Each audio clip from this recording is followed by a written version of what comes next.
Vallabh Girivardhari. Jai Radha Madhav Kunj Bihari. गोपीजन Vallabh Girivardhari. Yashodanandan Vraj Jan Ranjan, Yamuna तीरवनचारी।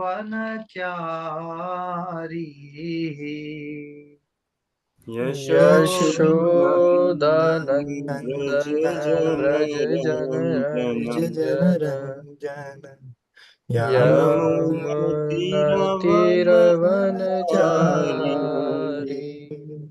Yashodanandan Vraj Jan Ranjan, Yamuna तीरवनचारी। Yashodanandan Vraj Jan Ranjan Ranjan, Yamuna यमुनतीरवनचारी।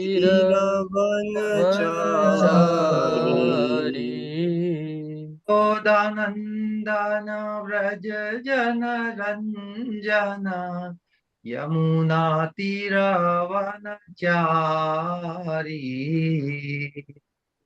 Yashodanandan Vraj Jan Ranjan, Yamuna यमुनतीरवनचारी।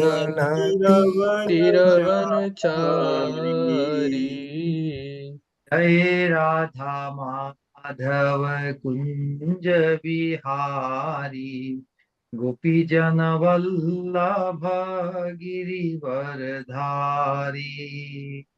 Jai Radha Madhav Kunj Kunj Bihari. Bihari.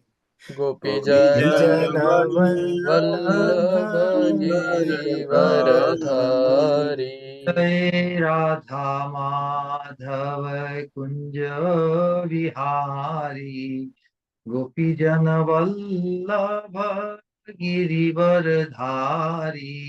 Jai Jai Radha Madhav Kunj Kunj Bihari. Bihari. गोपीजन Jan Vallabh Girivardhari. Girivardhari. Hare Krishna Krishna Krishna Hare Hare, Hare Ram Hare Ram, Ram Ram Hare Hare, Hare Hare Hare Krishna Krishna Hare Hare Krishna Krishna Krishna Krishna Krishna Krishna Hare Hare Hare Hare, Hare Hare Ram Ram Hare Hare Ram Ram Ram Ram Ram Ram Hare Hare Hare Hare. Hare Krishna Hare Krishna Krishna Krishna Hare Hare, Hare Ram Hare Ram, Ram Hare Hare, Hare Hare Krishna Krishna Hare Hare Krishna Krishna Krishna Krishna Krishna Krishna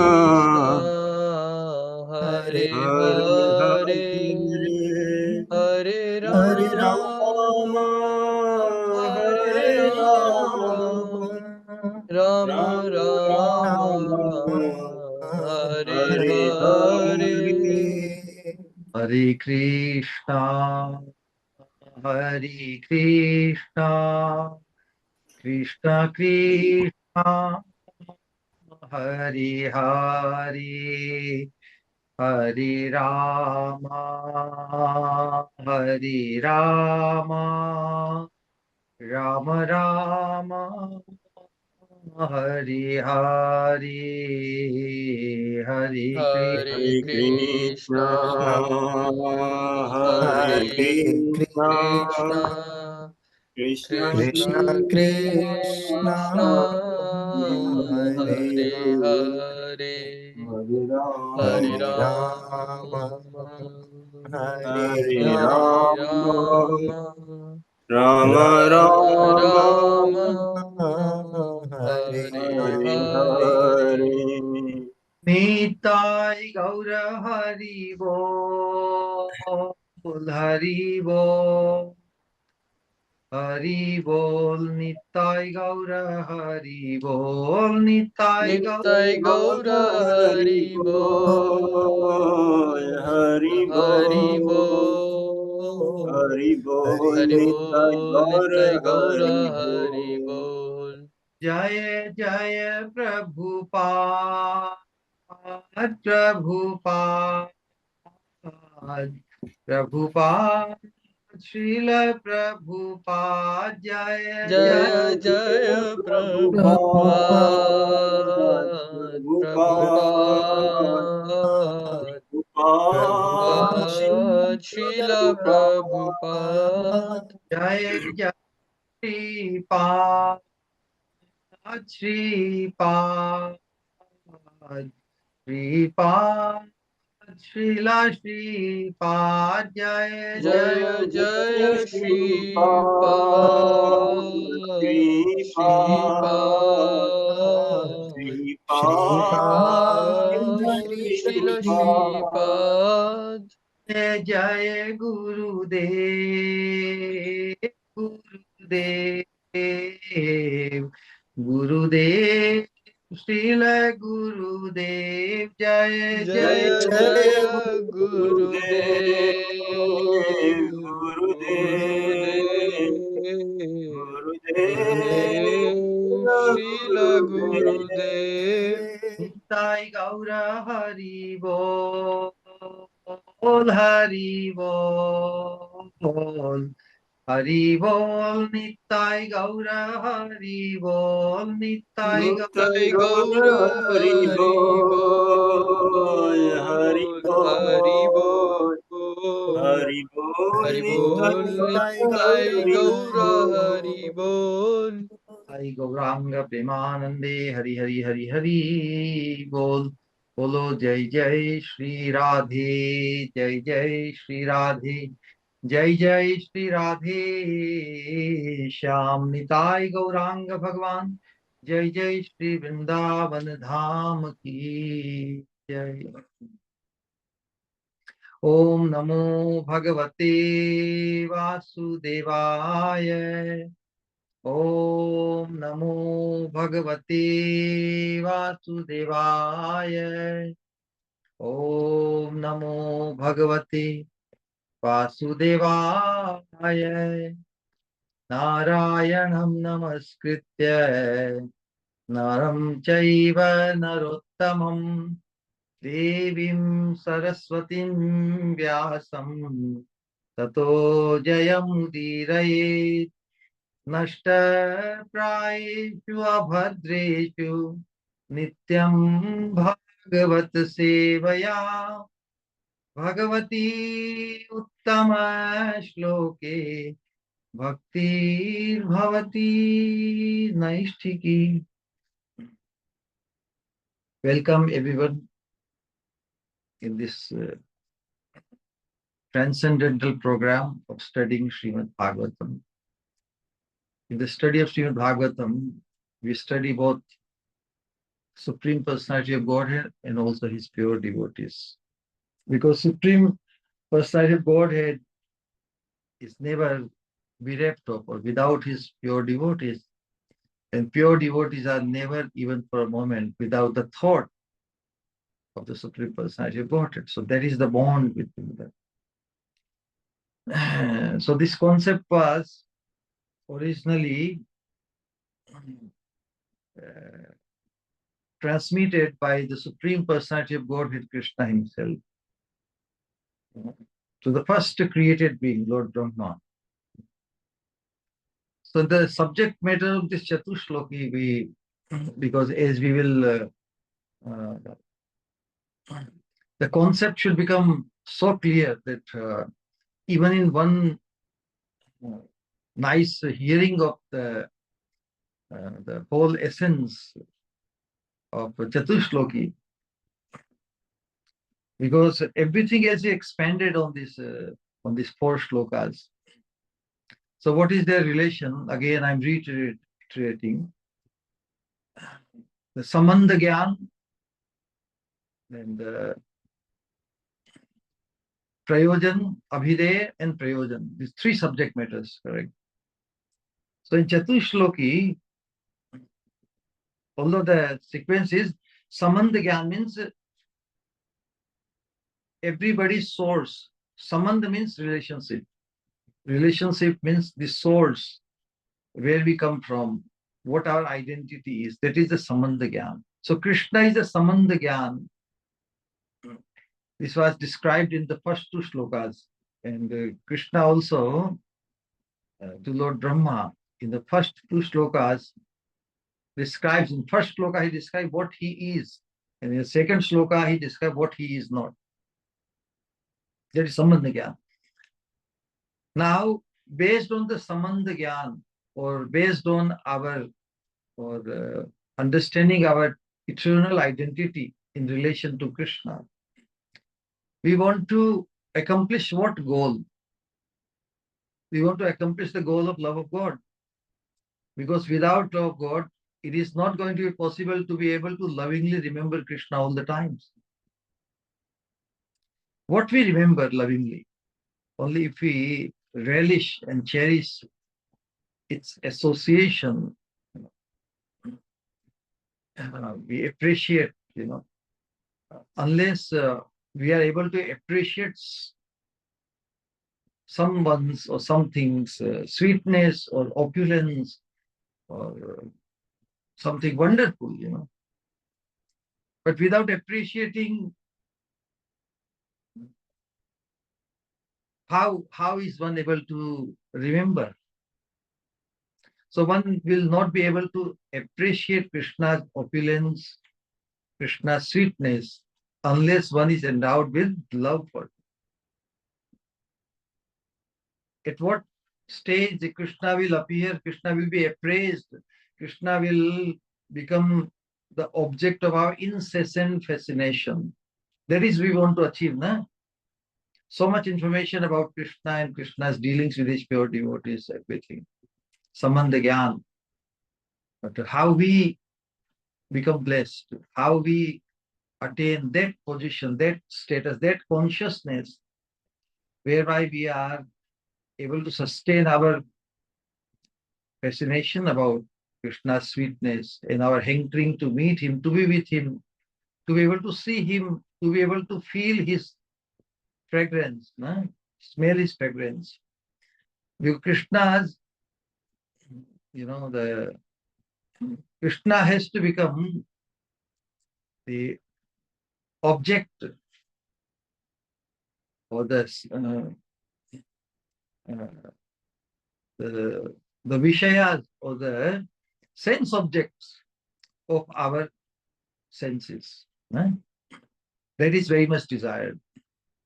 But without developing love for it, without, again, developing is a word, as if it's some seminar, correct? You attend certain seminar and you get certified, okay, you got love of God. No, it is not like that. That's why the prayojan, if prayojan was within the reach and within the capacity or qualification by oneself, within oneself, okay, I do certain things and reach there. It is not like that. That's why the prayojan or love of God is a very, very confidential thing.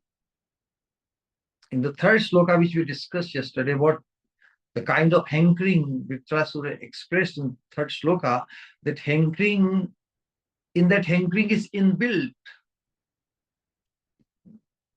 the possibility of attainment of love of God.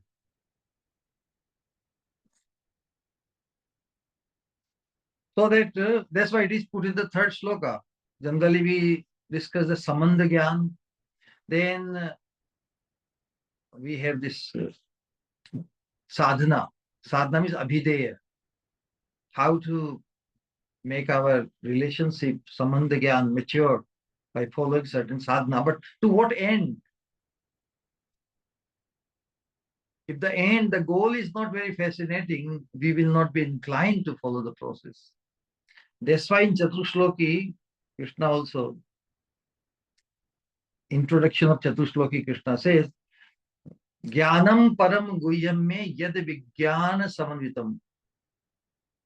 Samandha Gyan. Jnana means the knowledge about every one of us having the identity from Krishna. We are Krishna's. That is Samandha Gyan. I belong to Krishna. I am Krishna's. Jnanam param guhyam me yad vijnana samanvitam. Then Krishna says, Rahashyam. Rahasya means the confidentiality. Because without the revelation of that confidential thing, no matter how much sadhana we perform, how much abhideya, abhida vritti means sadhana bhakti which we perform. We take the vow to chant certain number of rounds, study Bhagavatam, following rules, regulations, and everything. But still, Prem Bhakti can remain a mystery. So how to unveil that mystery, unveil that confidential thing for sadhaka? So that was the subject matter we discussed, the third sloka, where Vṛtrāsura, he made a wonderful prayer. What he said, Ajat paksha iva mataram khaga stanyam yathavat sitarakshudharta priyam priyeva vyushitam vishanna manoravindakshadidrikshate tvam. Such a deep prayers is putting the analogy of what kind of, in what fashion he wants to hanker for the Lord. Only that much is in our hand, correct? Hankering in desperation. Because ultimately, bestowing love of God is in the hand of Krishna. We can only go that far. There's certain part Krishna has to fulfill. Like the classic example, when Mother Yashoda is very eager, very determined to bind Krishna, correct? She puts lots of endeavor. She thinks Krishna is her baby, and just as he ties that chain around Krishna's belly, and similarly, Krishna has become very naughty, I will tie him down with a rope and that mortar, that wooden mortar. And as we know the story, she's trying to, every time the rope is 2 inches too short, or two fingers too short. What is the significance of 2 fingers too short? She's putting a lot of endeavor without quitting on. She wants to tie. She's so determined. And Krishna has decided not to be bound to it. See?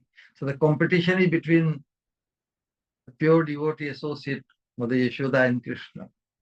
So when Krishna has decided, I don't want to be bound by a rope. Of course, Krishna is fully bound by the love rope of Mother Yashoda. So what is the need of this external rope? So much struggle. So Krishna, this Leela Shakti, he decided, oh, my Lord does not want to be tied. So, okay, Lord, we are fully with you. And Mother Yashoda, endeavoring, all the endeavor, brings all the ropes in the house, put together to be able to bind Krishna, some mortar, his belly with the mortar. And she has been failing and failing, but still doesn't want to quit. Eventually, when Mother Yashoda got this sense that it is possible that she may not be able to bind Krishna through her endeavor also. So 98% endeavor the sadhaka can perform, and still Krishna could be still distance. So what is the significance of the 2 inches, two fingers too short? So in spite of putting all the endeavors, when Mother Yashoda acknowledged that it's possible I may not be able to bind Krishna, so she called upon her Lord Ishtar. She called upon Narayan. God, help me. Correct? In her mind, or she may say, oh Narayan, I've been worshipping you. I know that you fulfill all my desires, and this baby is, what kind of melodrama is going on? So please help me. In the moment when you cry out in desperation, what happens? She was calling upon her East Narayan, but who was listening? Only Narayan was listening. The original form of Narayan. And so when Mother Yashoda expressed her desperation, that's what attracted the ultimate mercy of Krishna. So in sadhana bhakti, unless we reach that level that in spite of putting all the endeavor possible in our life, within our command, within our intelligence, within our body, everything we do. So all this endeavor counts for 98%. Even after that, if a person, a sadhaka cannot afford to think that I have done enough. Because one cannot do enough. One needs still the help. One can do only that much, 98%, but there is one more thing one has to do. That is cry out in desperation. Krandanam yadi janasi kim dure karunarnavam. Only one cries out in desperation, Lord, only this much I could do, but I need you. When you make endeavor to attain someone, to have someone's vision, achieve someone, to have somebody's association, make endeavor to attain the service of Krishna, and still if one does not get, then through the endeavor one falls in, one develops tremendous appreciation, or his or her appraisal of the Lord for whom he or she is praying becomes very high. Krishna starts appearing very precious, very priceless. So all the price we try to pay through our sadhana and all these vows and everything, they seem to be very, very insufficient. Not enough. But you have developed so much liking for Krishna. Then what is left? Only cry in desperation.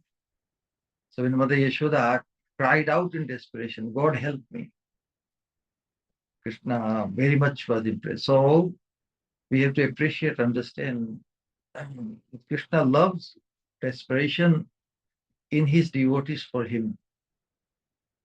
So this desperation aspect was demonstrated by Vṛtrāsura in the 3 previous shlokas. Before we go to the 4th and final shloka of Chatushloki, which relates to sadhana bhakti, what one eventually should settle. Because little sadhana is only our association, but the sadhana is meant to bring us to the point of crying out in desperation. That's the point. That's the rahasya we will try to understand through Chatushloki Bhagavat. Krishna speaks a very mysterious sloka, because anywhere where the confidential thing is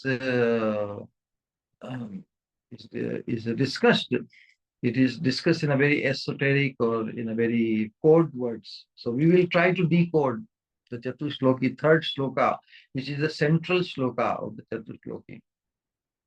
And that is our target also. So one should not be so proud of one's own sadhana, however 24/7 bhajan of Krishna. One can do 24/7 bhajan of Krishna. That's our limit, correct? And still, one may become very baffled because if one does so much sadhana but does not cry out for Krishna in desperation, Krishna says, "Oh, I think." Krishna thinks, "Oh, this person thinks that by doing 24/7 bhajan he can purchase me." Do you think Krishna is only as valuable as can be purchased by our 24/7 bhajan? Krishna is much, much, much more precious. So our 24/7 bhajan or sufficient bhajan is only to bring us to the point of our utter incapacitatedness, our utter unqualifiedness. This prema bhakti path is very paradoxical. In a material world, whenever we train ourselves, we attend some courses or seminar, or we do some practice in athletics or in examination, studying some course or anything, As we prepare, we pass and we become certified as qualified, correct? So certified, qualified, on this path of pure devotional service becomes a disqualification. Rather, our sadhana is meant to bring us to the point of our feeling,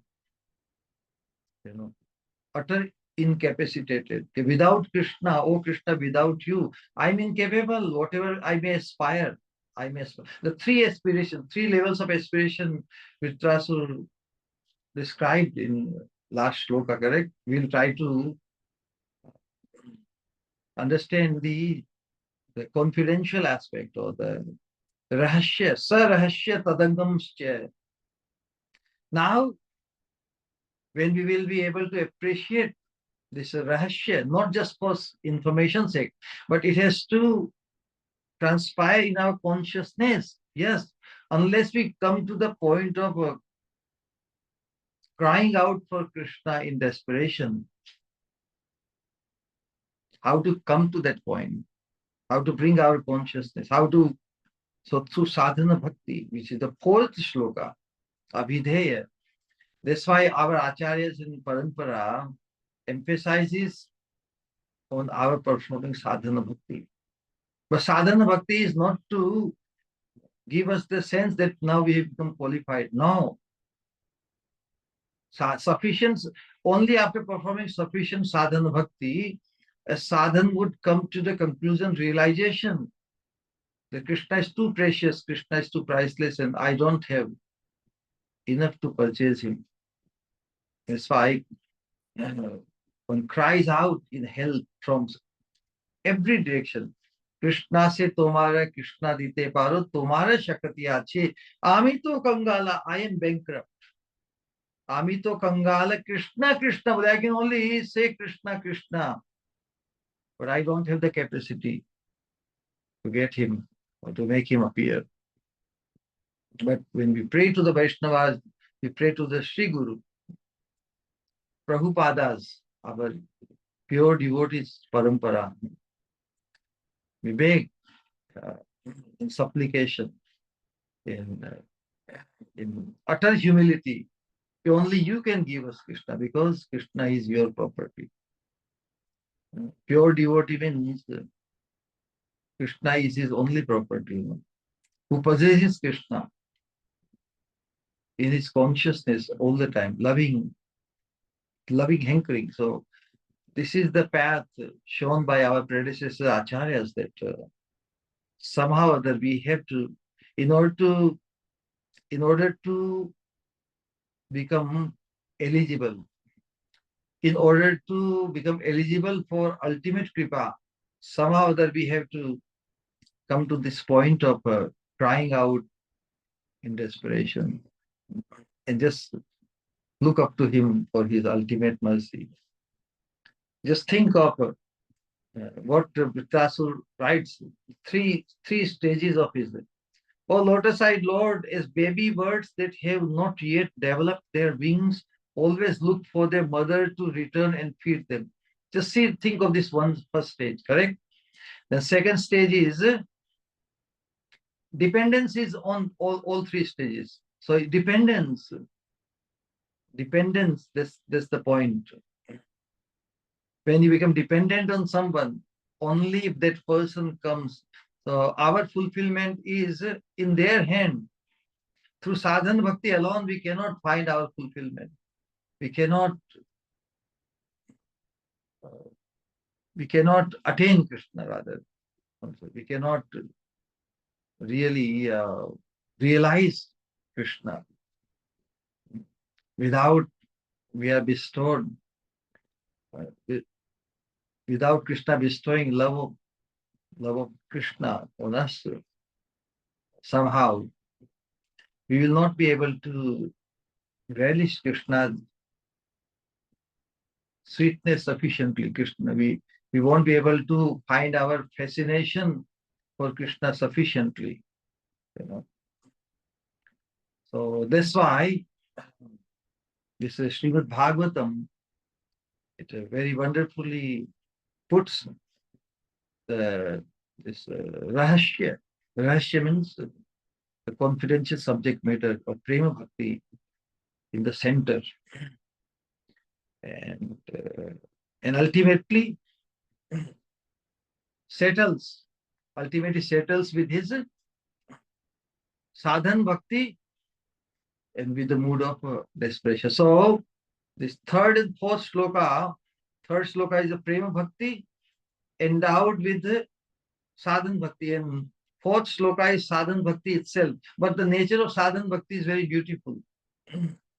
And that we will also cover. Maybe one more session we will have to complete the Chatushloki.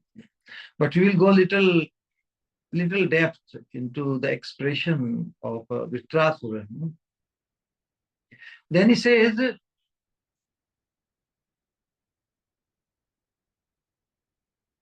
as small calves tied with ropes await anxiously the time of milking, when they will be allowed to drink the milk of their mothers.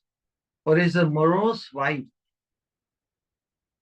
whose husband is away from home, always longs for him to return and satisfy her in all respects. I always yearn means hanker, for the opportunity to render direct service unto you. Manor Vindaksha Didikshatitam. Why he wants to see the Lord? So that he can render service, and that is what he is hankering. But the mood is very sublime. He's acknowledging that, oh Lord, although I need you, but the fulfillment of my need is in your hand. Without your special kripa, without your ultimate kripa, because now the hankering is for the ultimate thing, to attain the association of the Lord, to become blessed with the opportunity to serve the lotus feet of the Lord. So hankering is like in total dependence. So whatever way I desire you, but the fulfillment is not in my hand. Fulfillment is in your hand. I can only aspire. I can only propose. Man proposes, but God disposes. Only you have to dispose. I do not have the strength to fulfill my aspiration. Correct? If simply by proposing, if it is possible to find a way, one can only propose. Right? And if Krishna likes our proposal, Krishna has to like our proposal, correct? So Krishna likes our proposing something, anything, in desperation for him, crying out, Krishna, You are all capable. I am not capable. I have no capacity. I don't have any energy. Just like the birds whose wings have not come on, the baby birds, they are utterly dependent on the mother. They can only cry, chee, chee, chee, chee. But they're utterly dependent on the mothers. And mothers come, bring the grains and like that. Fulfillment is in the hand. Fulfillment is dependent on the mother birds. They cannot, on their own, they cannot, correct? Crying in desperation to get our sublime aspiration fulfilled. What it still needs, what is needed needs to depend on the special mercy of Krishna. Just like the,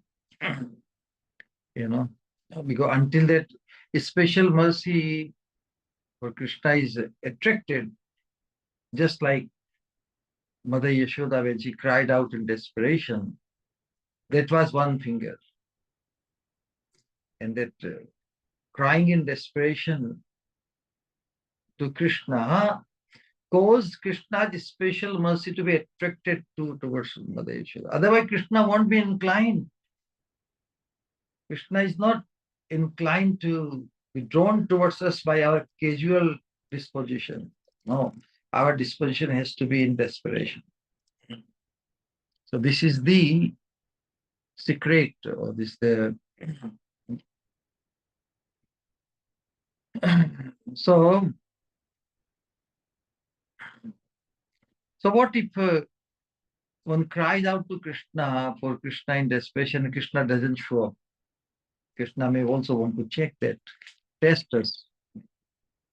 Then whatever Krishna sanctions, although we very eagerly, very desperately want to see Krishna, and Krishna doesn't want to see us, for whatever reason, how will we react?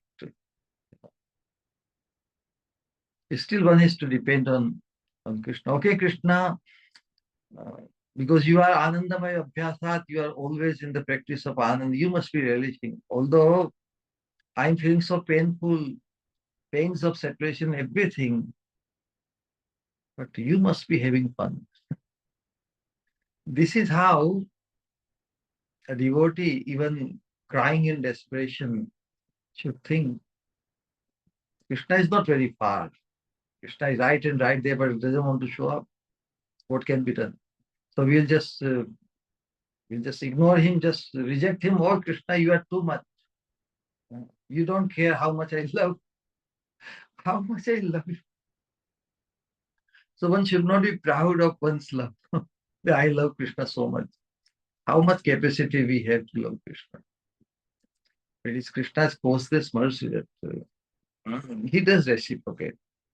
But we must have absolute confidence, conviction that whatever Krishna does with us, whether he shows up or doesn't show up, ultimately our highest self-interest is in his heart.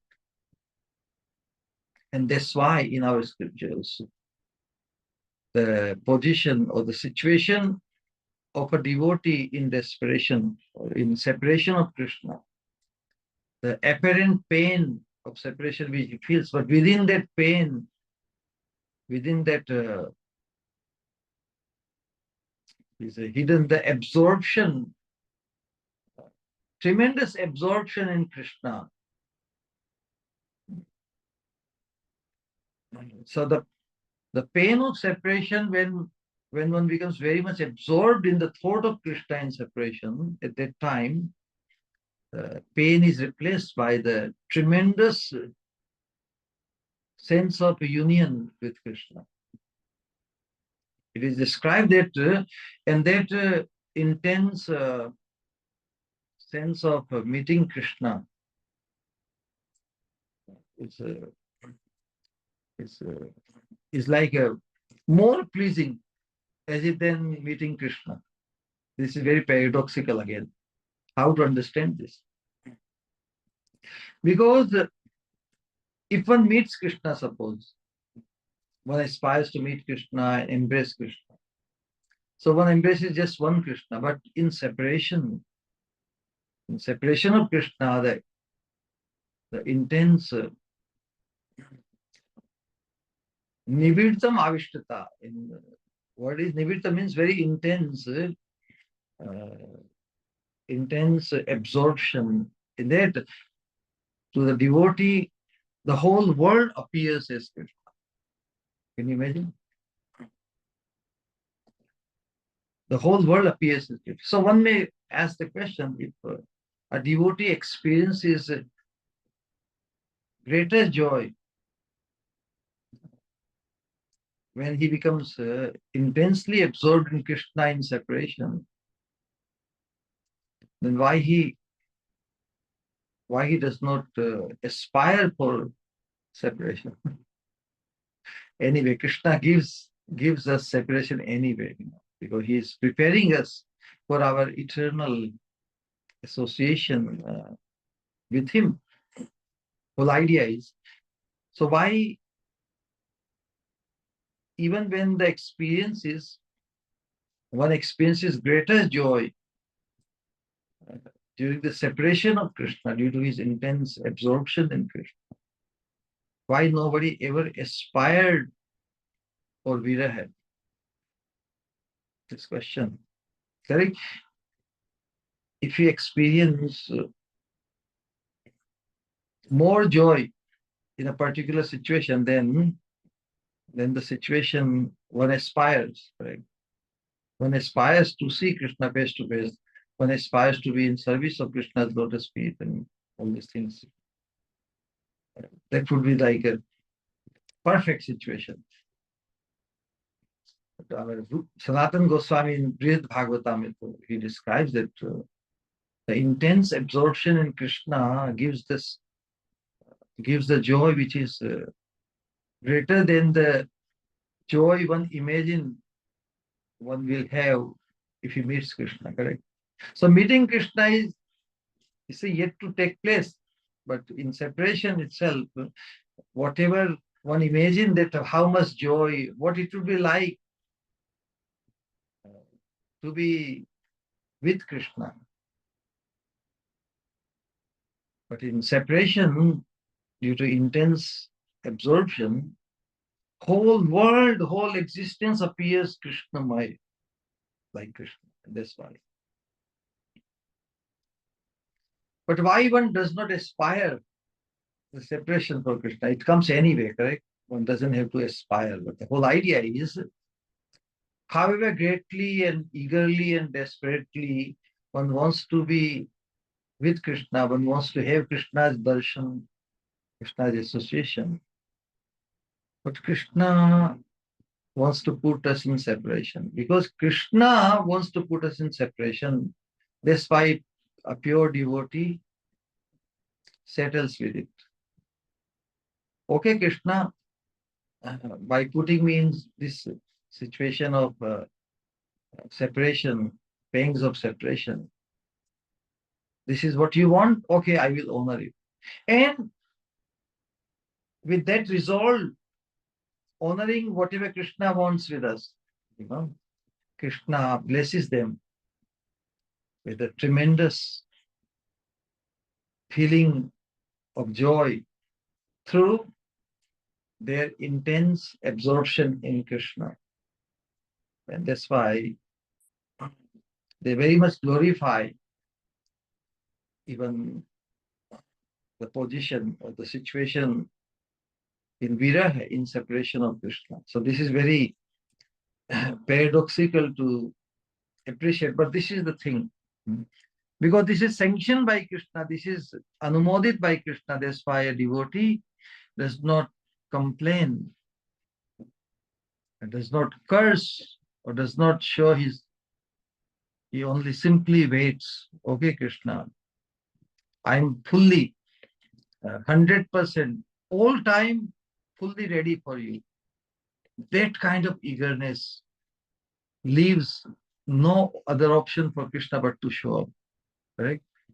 So however insignificant, however small we are, we have the potential, we have the capacity through our feeling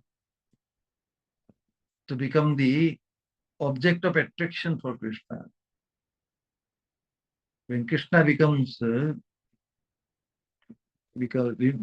only object of thought in our consciousness, now Krishna cannot hide away from us. In desperation, when a devotee is so absorbed intensely in Krishna's thought,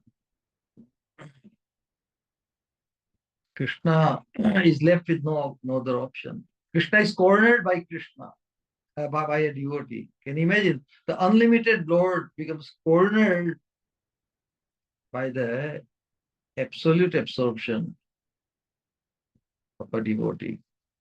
And when Krishna shows up, this is what we find in Krishna's pastime with the gopis also. And gopis fit on running after Krishna, and they sat down and just became fully absorbed in Krishna's pastimes. And Krishna said, oh, now they are not running after me. So Krishna's fun was lost. If somebody runs after you, you like to run and sneak away. But since gopis were no more following him from one bush to another bush, so Krishna also became retired. He has no engagement. So he also felt the boredom. So when gopis settled in one place in the circle, he appeared amongst them. Tasam avirbhut shauri smayamana mukhambujam pitambara dharas ragvi sakshat manamath manmath. The Lord of Gopi's heart appeared, with a smiling face, as if, oh, see, you tried to search me out, I couldn't be found, but now I'm on my own accord. Actually, gopis left no option for him. Gopis got him used to be playing with him, So when gopis stopped doing that, simply sat down in intense absorption of Krishna's pastime, then Krishna appeared amongst them on his own accord. So this is the position. So if we try to force Krishna, basic point is the secret of success, we cannot force Krishna to show up, but we can at least cry out in desperation. And even then, if Krishna doesn't show up, we have to settle. Okay, what else we can do? Eventually, Krishna comes. So that's the point. So we can find that our dependence on Krishna should be absolute. So in this example of the baby birds crying out due to hunger, correct? But they cannot do anything. However eager they are for food, but the supply of the food is in the hand of their mother birds. They are not independent. So that's why a devotee should never think independent of Krishna's ultimate mercy. One should not think that I'm so capable, I can do this much sadhana and Krishna is within my reach. A devotee never claims it. He depends on it. By constitutional position, we are dependent on Krishna's mercy. So this example is very wonderful. Eventually, the mother birds have to come and feed them. In the same way, the small calves, very eager, very hungry, very eager to drink the milk from the udders of their mother cow. Very eager, very desperate because they are very hungry. But it is not in their hand. The mothers breasts are in the hands of the one who is the guardian or the guardian of the cow. Only he has to release the rope with which the calves are tied, no? To go near the mother. That is not in their hand. So similarly, the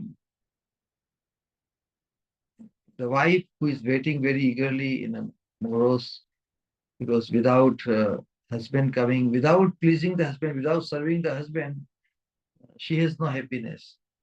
She derives her happiness only when husband comes and he, he she wants to please him in such a way, appreciating in appreciation.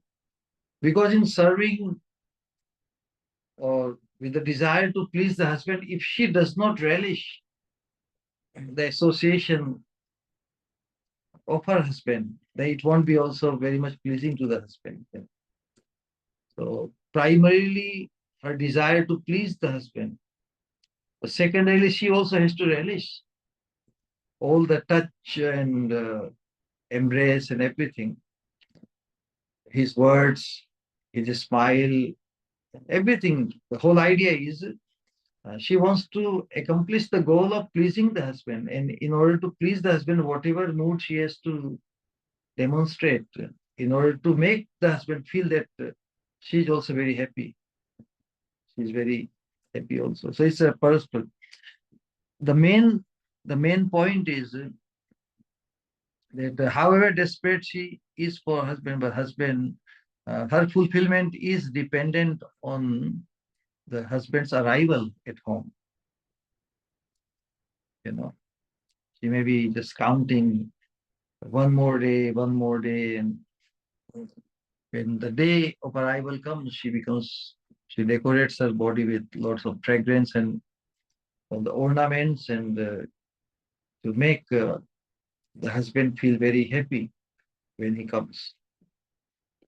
So she's very eager though to meet that kind of desperate anticipation of the Lord, just like a morose wife in desperation, very eagerly anticipating the arrival of the. But the Asha Baddhata, there is a conviction is that he will definitely come. In the same way, devotee never loses this Asha Baddhata. The Lord will definitely accept me. Lord will definitely show up. Lord will definitely will become the object of my vision. So that is the thing. So in all in every instance, the dependence is demonstrated. That the fulfillment of my desire, fulfillment of my aspiration is dependent on your mercy, on your arrival. Because in case of the first two examples, like the hunger of the baby birds and the hunger of the calves, like material things, like food and hunger. So Krishna is if telling Vṛtrāsura, okay, you can get all this kingdom, different kingdoms, but Vṛtrāsura says, no. I hanker for you just as a morose wife hankers for the husband's arrival who has gone far away.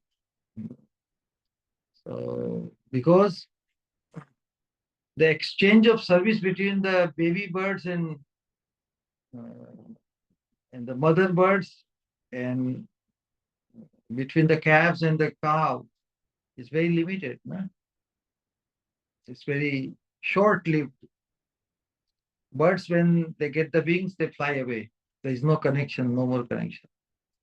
The calf also, when it grows up and starts eating the grass, then the mother is not so much inclined to feed. It kicks the very baby. The calf we have seen.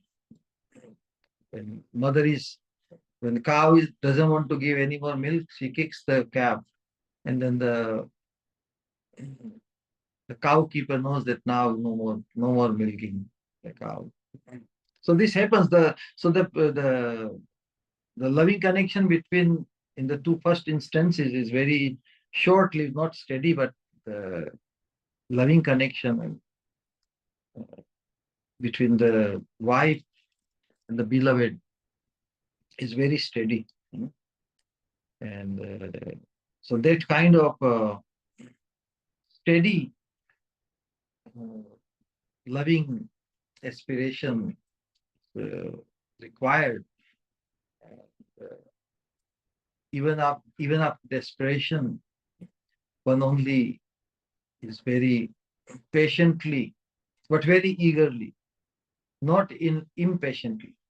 Patience has to be there, because if one loses the patience, then one loses the secret.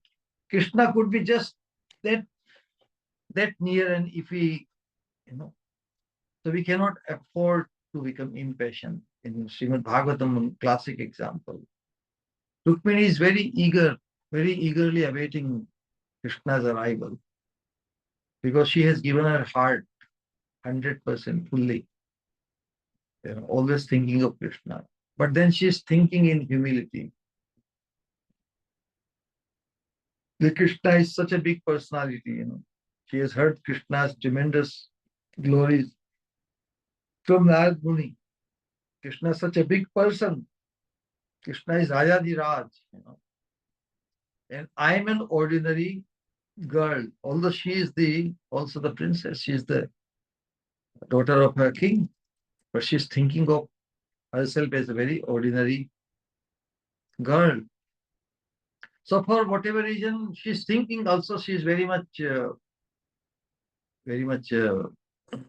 assured, very much sure that Krishna will come, because she knows Krishna's glory. But then in humility she thinks Krishna may have more important work than catering to her need.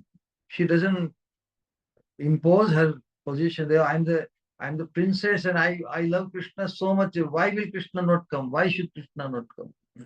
She's not imposing that. She's thinking maybe Krishna has more important things to take care.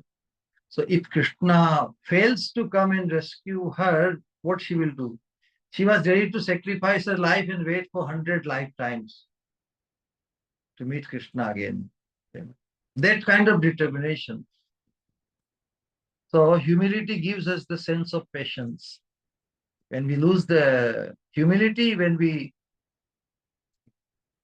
become puffed up with our qualification, even as a sadhaka, even as our sense of qualification due to our so many achievements on this path of pure devotional service.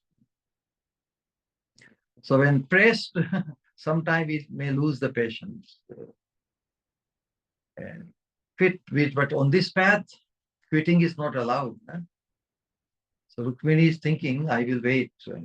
But she did not become impatient, didn't find any fault with Krishna. That why Krishna, if I love you so much, why should you not come?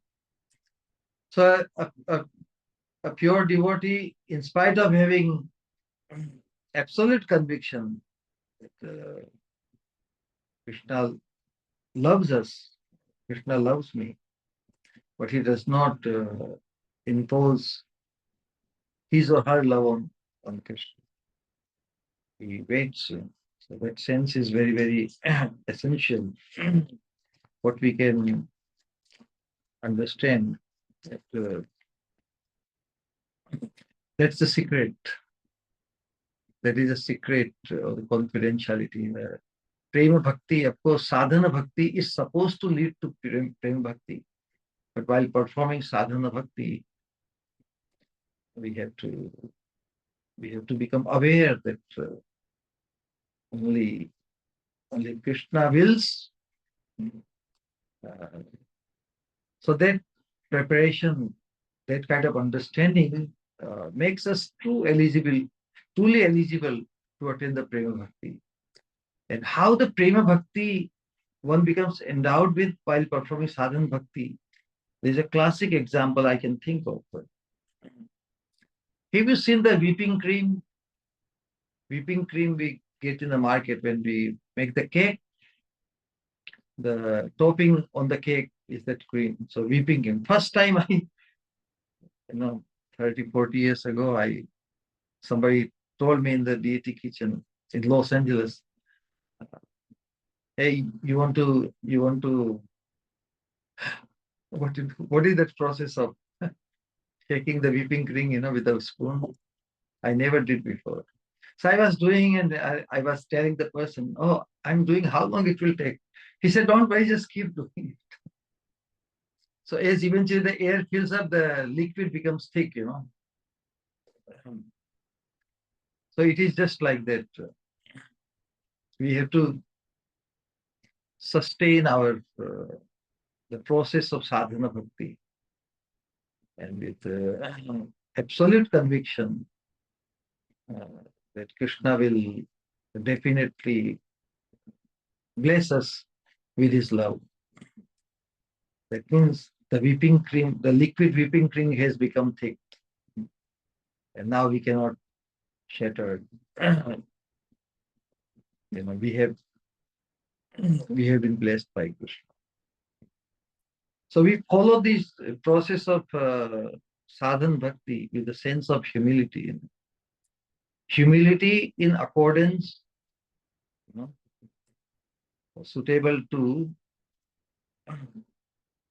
become eligible to become blessed with prema bhakti, the love of Krishna. Dainya. So that's why humility and prema both have, and humility also comes,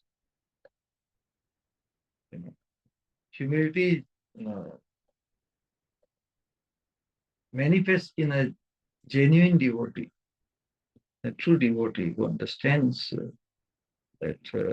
who comes to the stage of realizing one's utter incapacitatedness, even after performing sufficient lot of sadhana bhakti, still he has to wait eagerly, cry out in desperation for Krishna's love. So that's why it's a prayojan. And when one becomes blessed with Krishna's love, then one experiences, unlimited joy, relishing Krishna's beauty, appreciating everything about Krishna. But without without being blessed with the love, it is not possible. So that's how. So the one beautiful example in Chatusloki, which we just touch little bit, or say yatha mahanti bhutani bhuteshuchyavacheshvanu pravishtani tatha teshu nateshvaham. It's a very such a coded word. It says that just as a Panch Mahabhut. What are Panch Mahabhut? The earth, water, fire, air, and ether. This Panch Mahabhut. Yatha Mahanti Bhutani Bhuteshu. In all the species, human being, animals, insects, everybody. What are the bodies made of? These 5 elements, correct? Yatha Mahanti Bhutani Bhuteshu Ucha Ucheshvanu Pravishtani. We can see that all these 5 ingredients our bodies are made of. So all these 5 elements have entered within us. Pravishtani. And we see these 5 elements outside also. Outside our body also we see the 5 elements. Earth, Bhumi Nalo Vayu, Bhumi Anala, Bhumi Rapo Nalo Vayu Kham. So this is very easily understandable, correct? Any lay person can understand. If our bodies are made of 5 elements, means these 5 elements have entered us, and 5 elements also manifest outside. We see all around, so they are not also unmanifest, not entered. Similarly, Krishna says, Tatha Teshu Pravishtani Pravishtani Tatha Teshu Nateshvam Aham. In the similar way, I enter the cosmos. And I also Don't enter the cosmos. This is the general meaning. But Krishna entering in the heart of all of us, correct? And also Krishna is also exists in every atom of the whole existence. Who understand this fact? Krishna is within our heart. Who understands this? Only devotees who are surrendered. Tata Teshu Nateshvanu. Nateshvanu matlab, those who are surrendered. Nateshu. Nateshu means surrendered. This fact that Krishna has entered our heart and every atom, a non-devotee cannot understand this. Only a fully surrendered soul appreciates Krishna within my heart and Krishna in every atom.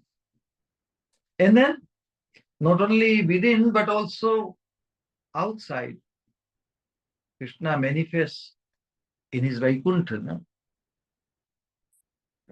When a pure devotee aspires to attain the supreme association, when he goes back to Godhead, then he meets Krishna face to face.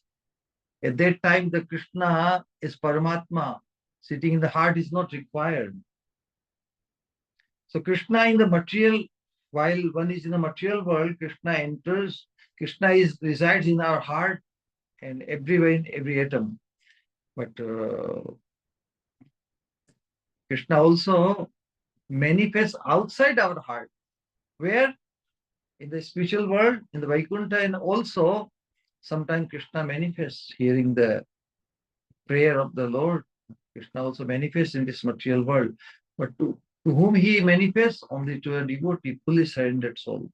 So only to a fully surrendered soul this shloka is applicable, because those who are not surrendered soul, they cannot appreciate Krishna entering the heart and Krishna manifesting outside the heart in the Vaikuntha realm or sometimes in this realm. So this is the rahasya. And this rahasya is revealed to a fully surrendered soul. So unconditional surrender to Krishna that causes Krishna's love being showered upon us. So that's why in sadhana bhakti, that's where we begin with. What kind of sadhana bhakti?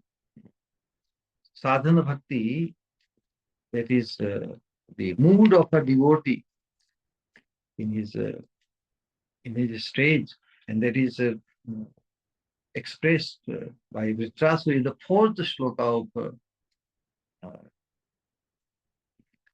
Chatushloki. What is the fourth shloka today?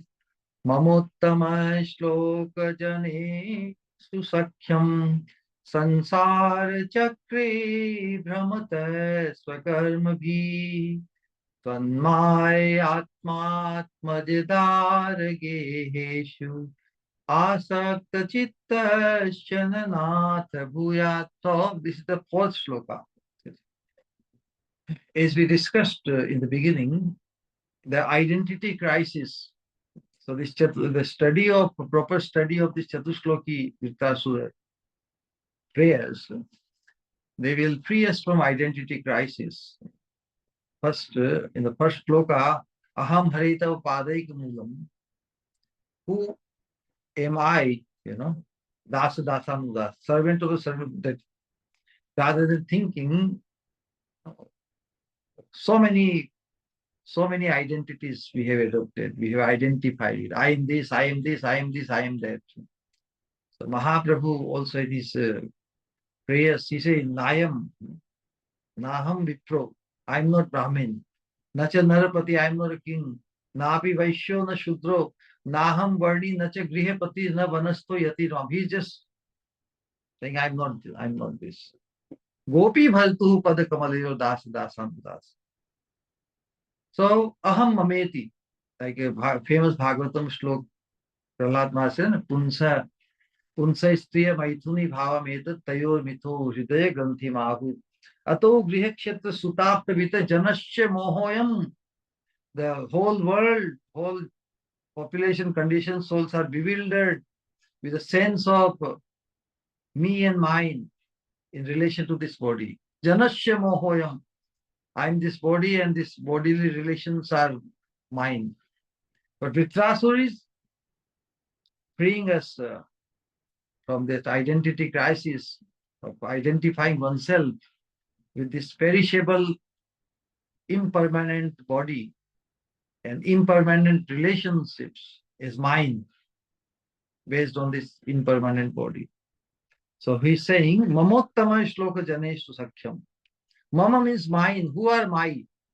He say, oh my Lord, my master, I am wandering throughout this material world. Mamottama shloka janeshu sakhyam. We develop friendship. We associate with those whom we consider ours, correct? So just as he is thinking of himself as servant of the Lord, so he is considering his aspiring hankering that who are mine? Your eternal associates. And with the pure devotees of Krishna, he's saying that may I have friendship with those who are really mine. So who are mine? Pure devotees of Krishna. And I want to associate. I aspire to be in association of pure devotees who are truly mine. Everyone else who becomes mine based on the relationship with this body or connection to this body, they are not mine.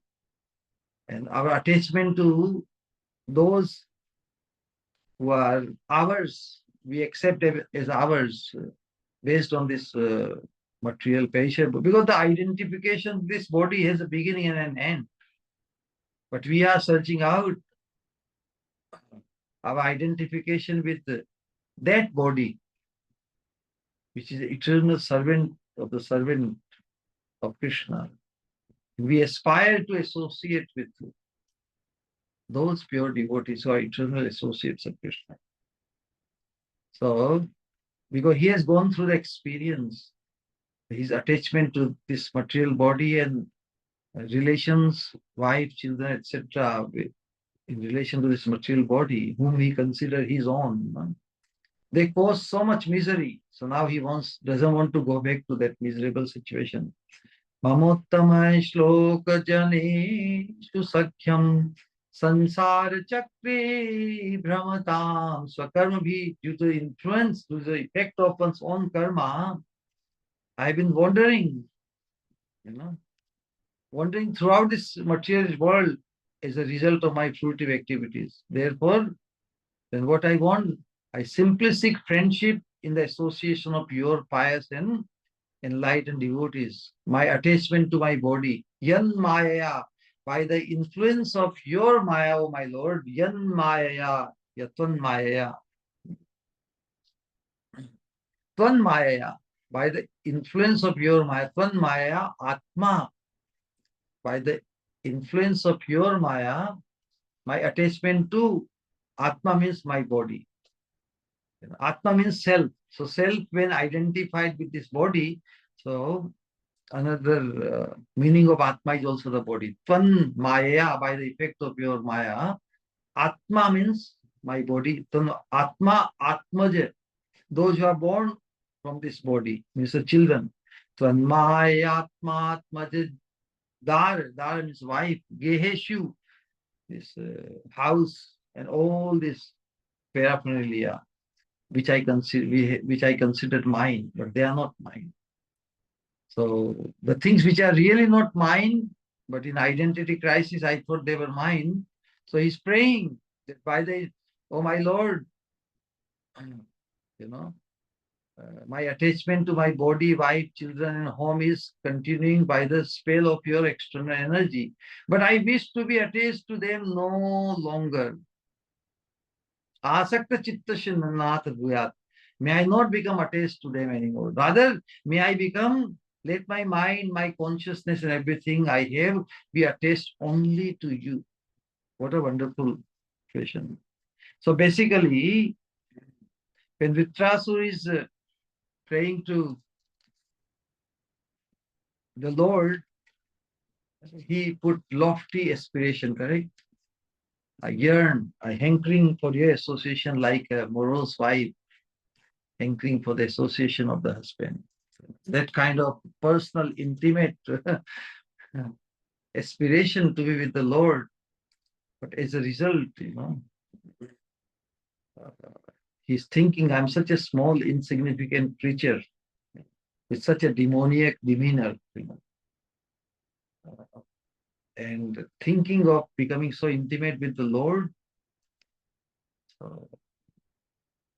the sense of humility creeps in, although he's aspiring for prema bhakti. So prema and humility, they go hand in hand. When one hankers for the love of Krishna, one has to demonstrate tremendous sense of humility. Humility comes, the sense of humility comes only when one appreciates that what the Lord has bestowed upon us is much, much, much, much more than we deserve, Whatever mercy we receive from the Lord, we become, of course, greedy for more mercy, because we cannot settle before we find complete fulfillment.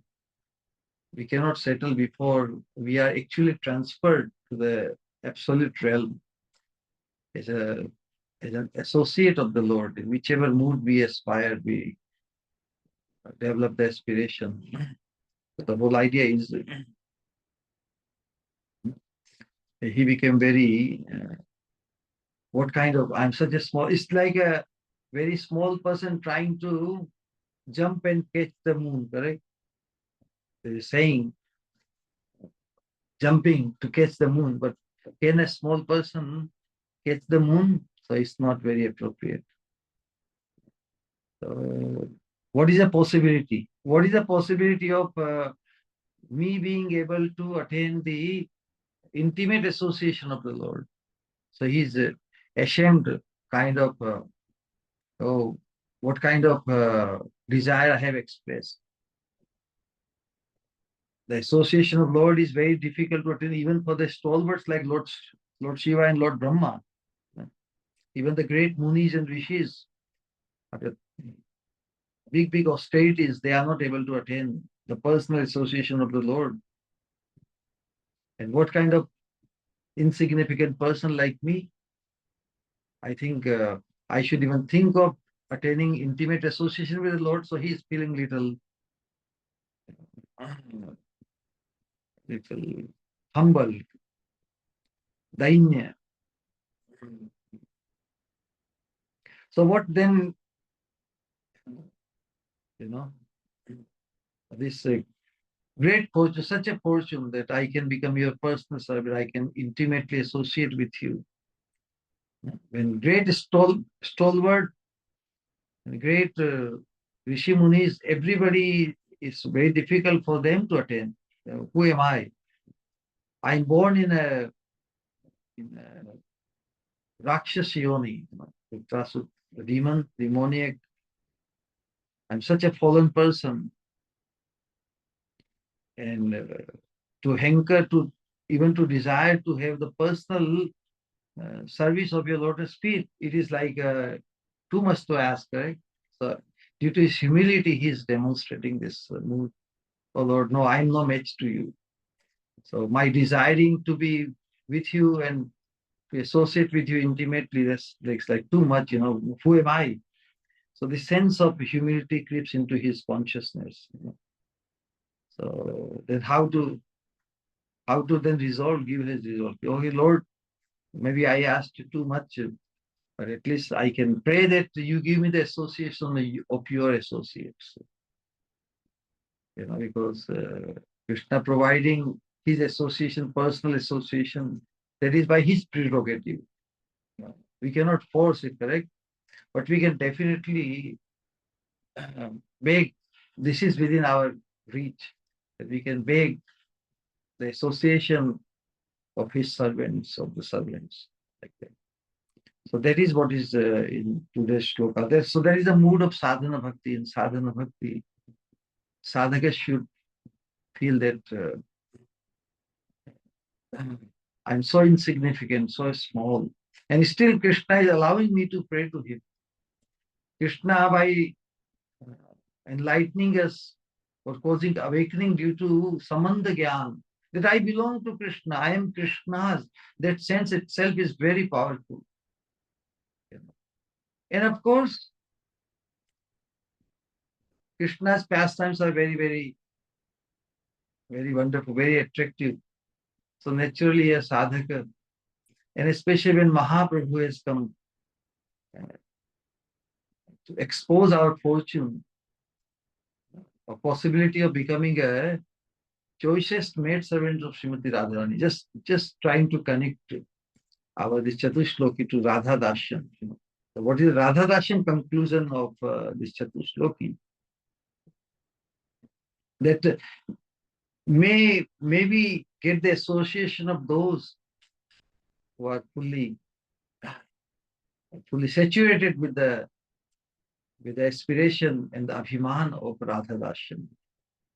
So rather than directly getting Krishna's intimate association, Vṛtrāsura aspiring, can I have the association of those who are fully devoted karmana mansa vacha in your service? Can we have the association of those? For us, we are saying, can we have the association of those who are fully endowed with that mood and blessed with the pride of being a choicest maid servant of Shimsa, or the only pride, or the only aspiration. So the association ultimately in sadhana bhakti, the primary focus is to protect our association. That's why in Vaishnava culture, our culture, we describe that asat sangha chhadi ai Vaishnava achar. Achar means the practice. What is the focus of our practice in Vaishnava culture? That we want to become free from all asat sang, bad association. As much as we endeavor to protect our good association. So whatever good things we do, whatever practices we adopt in our life, in our schedule, that's all right. But other than that, how to get rid of the possible asat sang. Asat sang chhadiyai Vaishnava achar. Istri sangi ek asadhu Krishna abhakta. So 2 kinds of bad association we must keep apart, keep away. Istri sangi ek asadhu. Asat sangha, number of asat sang, that once we become enlightened and awakened in our understanding, I am the eternal servant of Krishna, eternal maid servant of Srimati Radharani. So in our Swarup, we are neither the enjoyer, Nayak or Purusha, nor the Naika. Neither we are the queen or the king, but we are the servant, Sevika. Because only king is Krishna and only queen is Srimati Radharani. So that place are irreplaceable. No? So we have to be very much find our fascination that we belong to Radharani, the queen. No?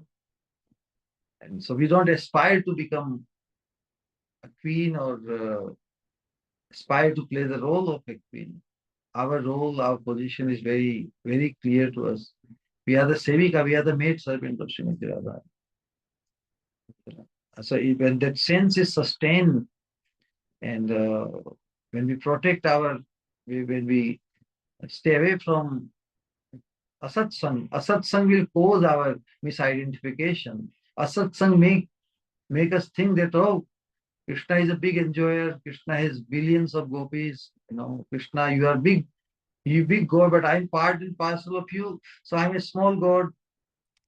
You can have billions, I don't mind, but I should also have one. No, Krishna is the only enjoyer. And Krishna is the only, and so our role has to be very much appreciated. Our role, our identity has to be appreciated. Without developing sufficient appreciation for our identity, is the most loving maid servant of Srimati Radharani. Yeah. With that primary identity of ours, we serve the divine couple. So,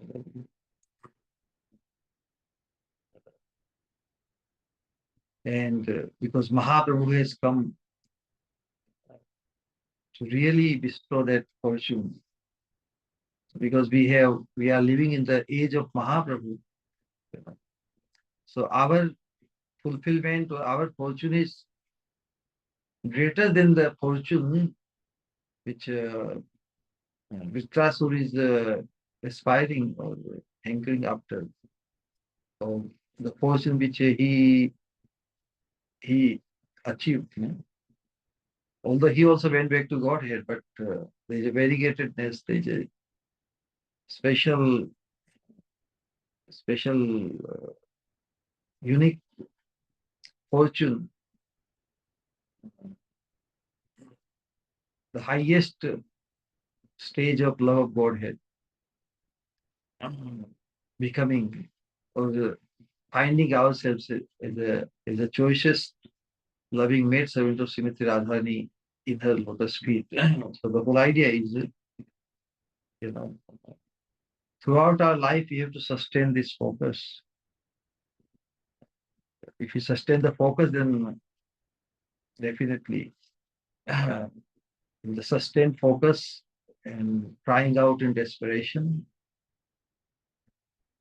we will be given, what we will deserve. So how we deserve, final point. How we deserve, how we will eventually deserve to actually become, or to become blessed with the divine form or body of a choicest, most beautiful maid servant Srimati Radharani, only by desiring sufficiently. Srila Prabhupada used to warn us, first deserve, then desire, correct? Have you heard this? So how if one does not desire, if one does not deserve, as we know that, then how, if you don't deserve, then how will you get it eventually? So there is a contradiction or paradox here involved. But the paradox is solved through this Chatushloki, in which the desperation,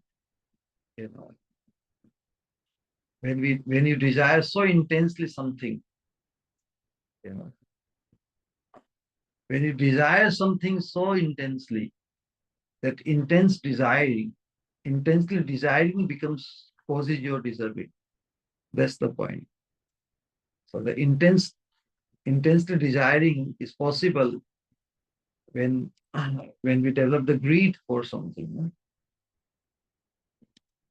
So in association, we hanker for such association, so that association causes, if we associate with the person, or persons who have developed that greed for Radha Dashyam, attaining the Kankaratva of Radharani, that association, such association, prakrishta rupena, karmana mansavacha, not just distance association on the YouTube or something, information site, no. Association that causing our attachment to the person we associate. because then our thoughts, our actions, our speech resonate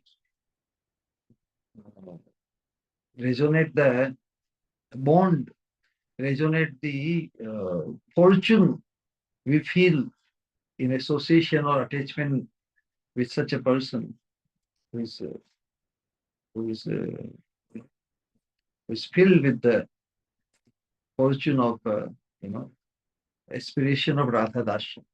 So it's all up in the association. So the Chatushloki, the fourth shloka for the sadhakas is very interesting. That somehow we have to find ourselves in proper association all the times. As much good association we cultivate and the culprit would be even little momentary bad association. Just one example. Suppose one is engaged on the path of pure devotional service for 23 hours and 45 minutes. And then, something, every morning some flute sound comes, outside our room, and we happen to see the flute player. Now, if that attraction to see somebody playing the flute or playing some football or sport on anywhere, 23 hours and 45 minutes we have kept us in good association. But 15 minutes that avenue, outlet, to think of seeing somebody or hearing somebody or getting something, allowing our one of the senses to go after that sense object for which we have developed the affinity or attraction. Now, even performing 23 hours and 45 minutes devotional service, we will wait in anticipation next day. The next day I have to see that. You understand? And this is how the leakage of bad association creeps into our system. We should not ever allow us to think that 23 hours and 45 minutes engagement is sufficient. That's why Prabhupada says we have to remain engaged in good association in this pure devotion 24/7. Actually, 24/7 in good association or engagement in devotional service is the minimum standard.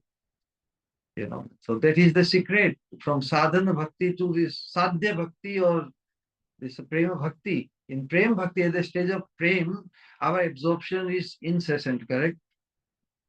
So this is how to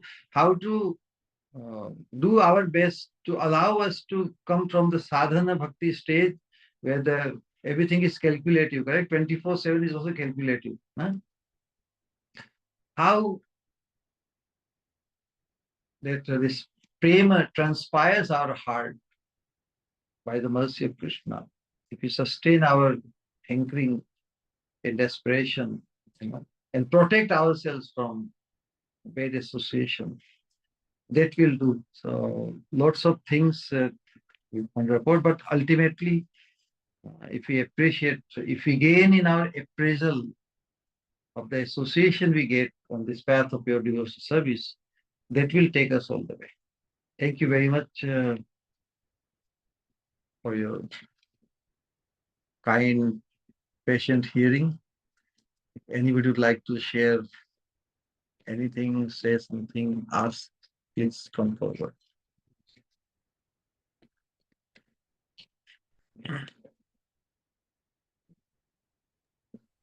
Pranam Shri Guru, Hare Krishna. Beautiful satsang. Yogyata vichari kichu nahi pai. Tomar karuna sar. So, I pray that I acknowledge my certified unqualification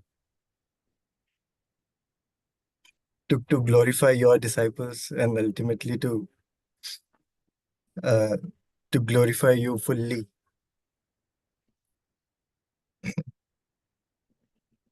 This in-depth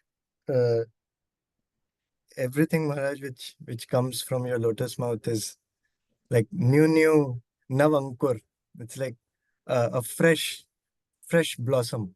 A new fresh blossom comes every week from your mouth. And this and you have kept this your samput so accessible for us that it brings a kind of oh Maharaj, what how can I fill this uh, these cusps of my ears, this heart fully with this incessantly flowing Gaura ras. Uh, it makes me stop. It makes me stuck. Like how can I fill these cusps fully?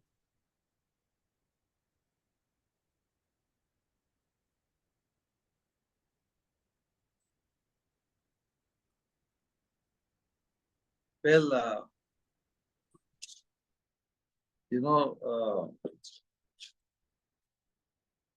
truly smart person,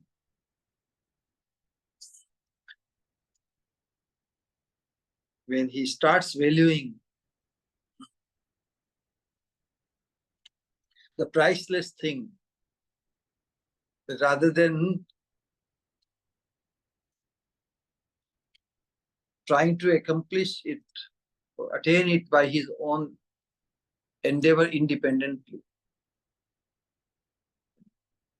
one should spot, one should find the connection to such person who got it, and just serve him. So certain things, they are bestowed like priceless thing. Who can claim to qualify to get the priceless thing through one's own endeavor or qualification, correct? So ours is a path of acknowledgement of our utter incapacitatedness and utter unqualifiedness. But the realization is not so easy. In theory, we may say.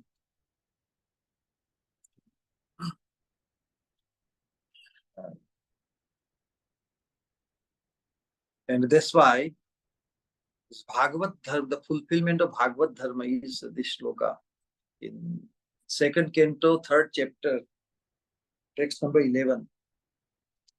Etavan eva yajitam iha nishreya sodaya bhagavati achilo bhavo yad bhagavat sangata. One has to spot a Bhagavat in one's life. The easiest, shortest, and surest way to absolute success. Then we come on the fast track. If we remain independent in our sadhana, in a stage, we will remain on the slow track. Although even on slow track, we are making progress, correct? But Bhagavatam says, Tivrena Bhakti Yogena Yajita Purusha Param. We have to somehow or other come on the fast track. We have been crawling on the slow track since eternity. It's not the first time we have become sadhakas. We have become sadhakas innumerable times. Somehow we could not find that tremendous loving bond of attachment to a person who is on the fast track. We can say that until now we have been associating, even in good association, in the name of good association, we have been associating with the persons who are on the progressive but on the slow track. And that's why the path journey seems to be very, the destination seems very distant. But if we connect to the person who is on the fast track,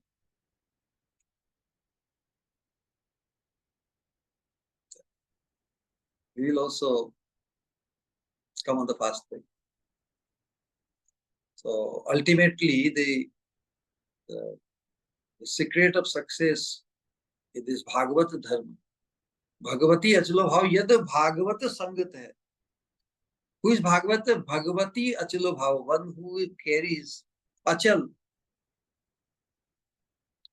Achal means purest, exclusive, single-pointed, Ananya, Bhava for Krishna in his heart. He is called Bhagavata. So definition of Bhagavat, two Bhagavat, the Grantha Bhagavat and the Bhakta Bhagavat. So the mercy we receive from studying even the Grantha Bhagavat is indirect mercy of Krishna. Although in Bhagavat and Bhagavad Gita direct, Ya Swayam Padma Nabhasya Mukha Padmad Vinishrita. Although it's a direct words spoken by Krishna and through the agency of Arjuna, we are receiving it. But even getting tremendous inspiration from Bhagavad Gita and Bhagavatam, which are the direct words of Krishna, even then that mercy is indirect mercy of Krishna, because primarily, directly it was directed to Arjuna. For Arjuna, Krishna is not only Krishna or the absolute truth or ultimate destiny, but also Guru. Correct? So we can get a lot of inspiration from Bhagavad Gita and Bhagavatam study. Nityam Bhagavata Sevaya. But that mercy is indirect. But when endowed with the Guru Kripa, a person who carries that Achala Bhava, exclusive Bhava for Krishna in his heart, if we associate with that such a person, they under his direction and under his guidance, when we follow this bhakti path, then it is perceived as a direct mercy of Krishna, as if one has attained Krishna.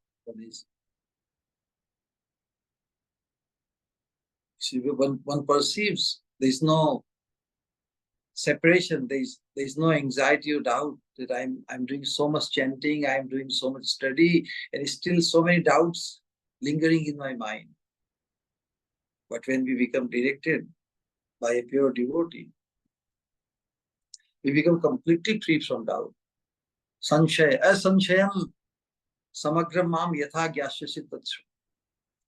So this is the most important thing that in our association. Are we left with any doubts as to the person we are associating is the purest devotee who came in our life? The conviction is like that.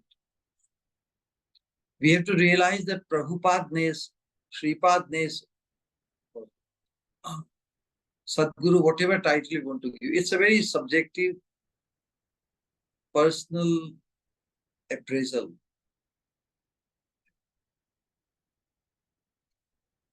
The year or the life in which we will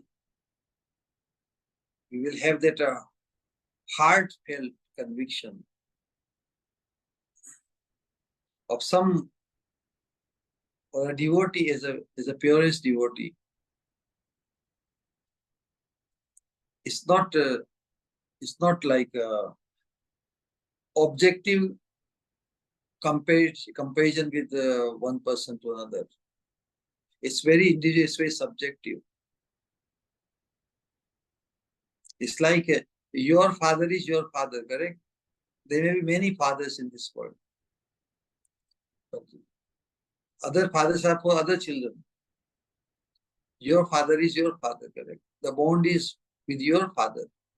You cannot compare, I wish the other person was, I wish other person was your father. Do you ever think like that? Anybody thinks about that? The father is one with whom we develop that personal bond. So in the same way, the bond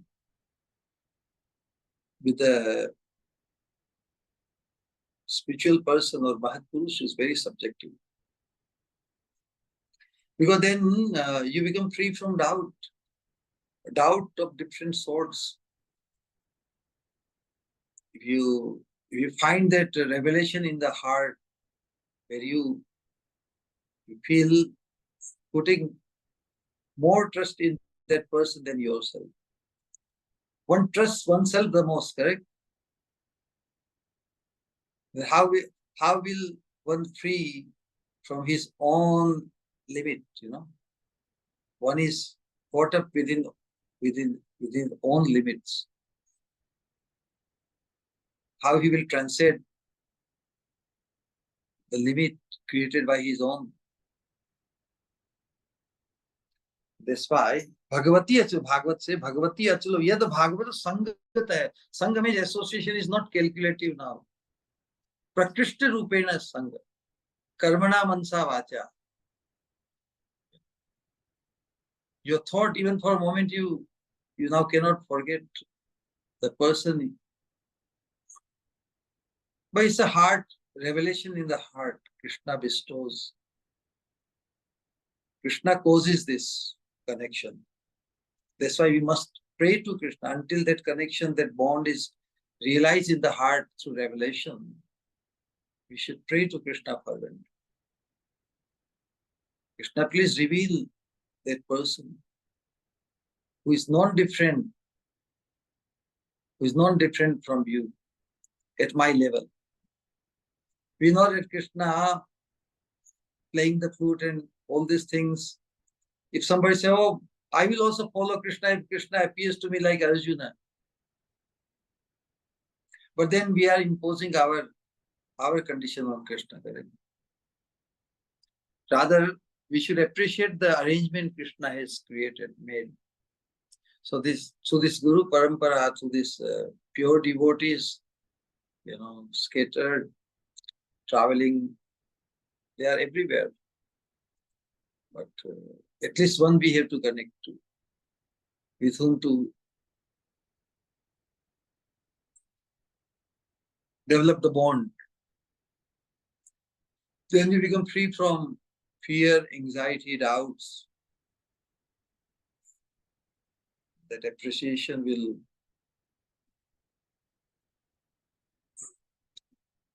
Yada Bhagavad Sangata hai. That appreciation will develop into attachment. And the attachment to that Mahatpurush. Attachment to what? Attachment to his most blessedness. Attachment to his divine status. When you become attached to someone, even on material platform, suppose. On material platform, attachment means something we want to get from the object of our attachment. But even in that, one is ready to comply with so many things. But in a spiritual attachment, we become so inclined to offer ourselves completely without any expectation in return. That's the difference between tremendous attachment in this from the material platform and attachment on the spiritual platform. The spiritual platform, that attachment is very, very sublime. Then we have a sense of eternal belonging. Like I am his or hers, like something like that.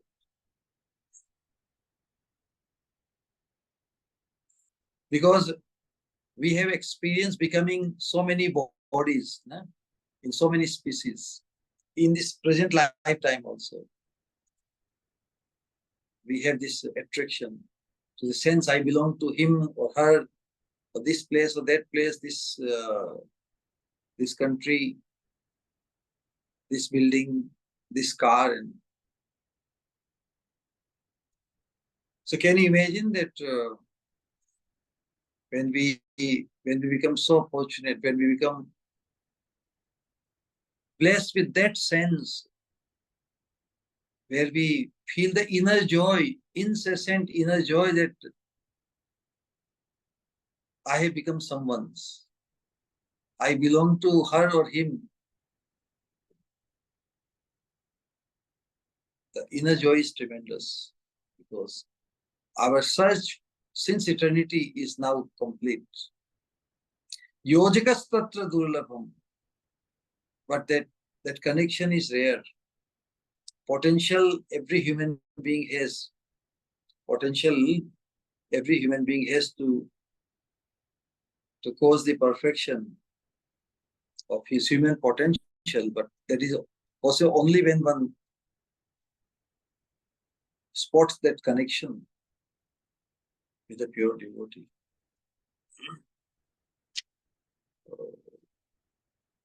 Continue the journey, and Mahaprabhu has come to take us all to the ultimate supreme destination. We must develop the craving for it. All right? Because it will free us from all other cravings, material platform. Our craving will become our identity. On the spiritual platform, craving exclusively for that aspiration, fulfillment of that aspiration, itself is fulfillment. Because we are on the right track, and whatever is physically or mentally, intellectually, egoistically, solely possible, we are situated there. Now it's only for Krishna to do the rest, Yogamaya to do the rest. We will sustain our hankering for the absolute fulfillment. We'll sustain our hankering in accordance to our pride that I belong to Srimati Radharani. So in the same way, in that line, I belong to my Guru Manjari. I belong to Rupa Manjari. Our processing on the way to ultimately recognize and accept it as Radharani's choicest king. We can also develop this sense of, it's a tremendous sense, So that's the bond with the Bhagavat Vyakti. Yad Bhagavata Sangata hai. So what kind of association with the Bhagavat Purusha, Bhagavat Vyakti, Bhagavat person we are aspiring, where our whole faculty of expression in our thought, in our actions, in our speech, to surcharge with that identity we gain in relation with him. Just as a person feels the bond, this is my father, correct? So this is my beloved. I belong to him or her. That kind of bond and experience spiritually with someone, then it gives the same experience for the eternal experience. Bliss, joy. All right? Anyone else? Hare Krishna. Pranam Shri Guru. Hare Shri Krishna. Guru, it is impossible to describe how valuable the words which are coming out of your lotus mouth, because even if we call them nectarine nectar, that won't do the justice, because nectar just prolongs our time in material universe. But your words coming out of your lotus mouth, Shri Guru, not only it frees us from this material world, but it gives us opportunity to attain the highest perfection, to become Kinkari of Srimati Radharani. Such a profound message you explain, Shri Guru, in such simple manner this most confidential parts of Krishna consciousness. It always astonishes me and astound me. I cannot think how valuable, how important it is. I cannot even imagine. And if not listening to you, Shri Guru, this truth will forever be lost to me. Please, Shri Guru, help me understand. As you mentioned that our participation is for appreciation. How can we appreciate pure devotees, Radharani, Krishna more and more? Hare Krishna. Yes, that's why pure devotees are the true representatives, you know, of the divine couple. So we can express our devotional attitude and all the devotional limbs. In the Bhakti-Sama Sindhu, Rupa Goswami tells that as many limbs of pure devotional service mentioned in the scripture, like 64 limbs of pure devotional service, correct? Almost as many limbs as devotion to Krishna, almost as many limbs are also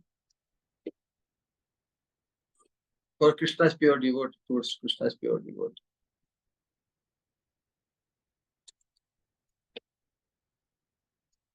You understand? So that kind of attraction, that kind of most blessed perception about a pure devotee, that would do it. That will take us all the way. Because that will not allow us to become distracted even while living in this realm of distraction. That will make our life like a lotus, although it is in the water, you know, it remains untouched by it. How to develop or become blessed with the immunity from this world of three modes of material nature? Only by connecting in that sense of appreciation about that person. Okay, he is immune. Although he's walking in this world, he's immune to the influence of the three modes of material nature. So that our appreciation, our conviction in the heart about a pure devotee will eventually make us also a pure devotee. That is the effect of association. Bhagavati achilo bhava yad bhagavata sangat hai etavan eva yadam iha nishreya sodaya. Our highest good will be uday. Uday means rising. Like the sun rises. So when sun rises, what happens? The darkness vanishes, correct? So in the same way, our existence in the material world since eternity is like our existence in darkness. No? But when we associate with a pure devotee, with the expression of our total faculty, not only with words, but also in thoughts, also in action. Yad Bhagavata Sangata hai. If we can situate ourselves in such wholesome association with a pure devotee, then our highest good, what is our highest good? Pure devotional sentiment towards Krishna. Iha nishreya sodaya. That highest good in our life will rise like the sun rises. Sodaya. Bhagavati process is only by association with such a person. Association should not be calculative or in accordance to our convenience. Association through consciousness. We can associate incessantly with someone only through our consciousness. And if in consciousness, if we are associating with somebody favorably, when the time and place and circumstances will come, we will be able to associate with the person directly through the expression of our words and through the engagement of our senses also, body also in the service. Association means with the service mood, the service attitude. If there is no service attitude, what kind of association is there? Sangha means we are offering ourselves. In the process of offering oneself, karmana, mansa, vacha, we receive all the mercy. Mercy is there, but what will make us eligible to receive the mercy? Only this service attitude. Service attitude expressed through our thoughts, positive thoughts, through our words and also our actions. All right? Koti Pranam Shri Guru. Hare Krishna.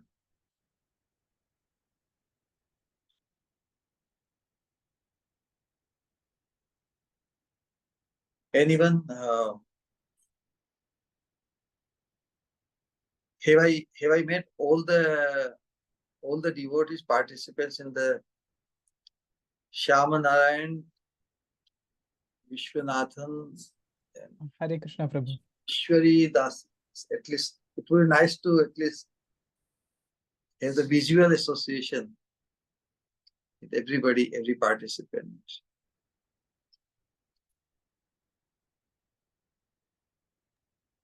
And Natali, Hare Krishna, welcome. Hare Krishna.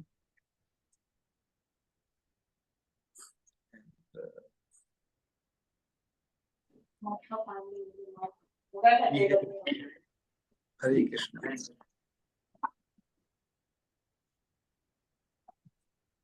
Hare Krishna, Thank Shri you. Guru. Hare Krishna. Hare Krishna. Very nice. Himansu. Yes, Anji.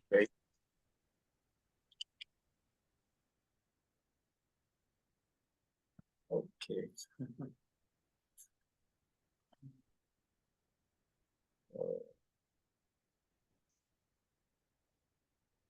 I think time-wise different. No? Sometimes the Kirtan, welcome, Ishwari.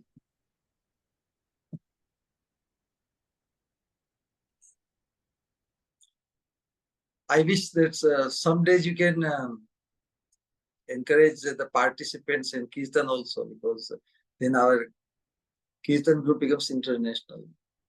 Of course, time is little, but it would be nice. Where are you, Ishwari?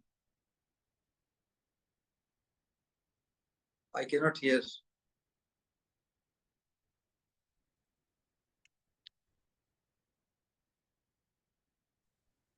Hare Krishna, Maharaj. Please accept my humble obeisances. Can you hear me? Hare Krishna, Sri Swamini Matias. Yes, you want to Hare say Krishna. something? I'm in Scotland. I think you just asked where I was. Yes, yes, yes. Very nice. Yes. Dandavat pranams. Thank you very much for your beautiful katha. Well, your eagerness is the real key. How eager we are to reach our supreme destination, which Mahaprabhu, and how much participation on our part we are ready. We can express our readiness to individually also, first individually, of course, then collectively also. How much we want to look in the eyes of Mahaprabhu and tell him, Mahaprabhu, I'm fully ready for what you have come to offer. Connecting to Mahaprabhu is the real secret of success. Because Mahaprabhu is very openly, without any hesitation, without any restriction, he wants to give us what actually Radharani wants to give. But Radharani, in her very shy swabhava, she is not going to self-glorify. So actually Mahaprabhu has come to really give us what Radharani wants to give us. So can you imagine how superlatively exclusive position of Radharani is? You know? The Krishna finds his special fulfillment only through her. That puts Radharani on the supreme stage actually. So this secret is revealed only by the action of Krishna. Krishna the samam bhavanam, the absolute truth is described in the scriptures and everywhere. But Krishna is demonstrating Radharani is his essence. You know, it's like that's why in Vrindavan they are saying Radha ke bina Shyam Adha. Have you heard it? Radha ke bina means without Radharani, Krishna is only half. Krishna feels half. Means unfulfilled, correct? Why? Because Radharani is the pleasure potency of Krishna. Ne? But when we say pleasure potency of Krishna, as if she is like a subordinate of Krishna. It is not that sense. This is what Chaitanya Charitamrita educates us that Radha Krishna ek Atma. Radha Krishna are one identity. But Dui Deyadhari, they have manifest in two bodies for a specific purpose. Anyone Vidase, enjoying each other, they relish the mellow of love. Prema ras aswadan kari. So in that regard, Krishna form takes the disposition is the Vishaya, subject of love, object of love. And Radharani takes, in Radha form, it's a disposition of a lover.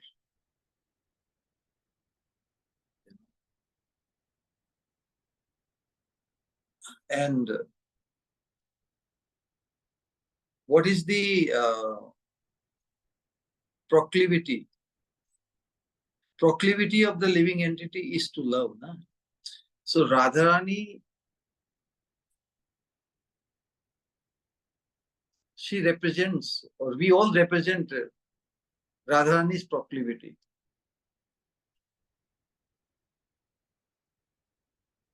Correct? So therefore Radharani is our Sajati. And because of that loving proclivity of Radharani, Krishna finds complete fulfillment. Because what is the essence of our existence? The bliss, correct? Enjoyment, fulfillment. And Radharani is that essence of it. So in Rasa, in Tattva, Krishna is glorified as Samambonam, but in practical demonstration of Krishna's love, you know, Radharani takes the supreme position. So when Radharani becomes manifest outside Krishna, Radharani's Hladini Shakti is in an unmanifest way. It is within Krishna. But when something is so precious, so essential within, do you think one can remain just settled there? It wants to come out, no? Something is so precious, hidden within you. It will have no value unless others find out. No? So Krishna wants his essence, the Hladini Shakti, Radharani's position to the world. And he finds his fulfillment. One example, even although technically or in Siddhanta, in Tattva, Krishna is the source of everything, but Krishna is captured by his own ingredients. Hladini Shakti. Krishna is captured by his own pleasure potency. That's why pleasure potency Radharani has become the essence of God. So without Radharani playing her role with her superlatively exclusive Madhanakya Mahabhava, although Krishna, who is the source of joy and fulfillment, Anand, for the whole existence, but he finds his fulfillment through Radharani. And that's why when Mahaprabhu, how much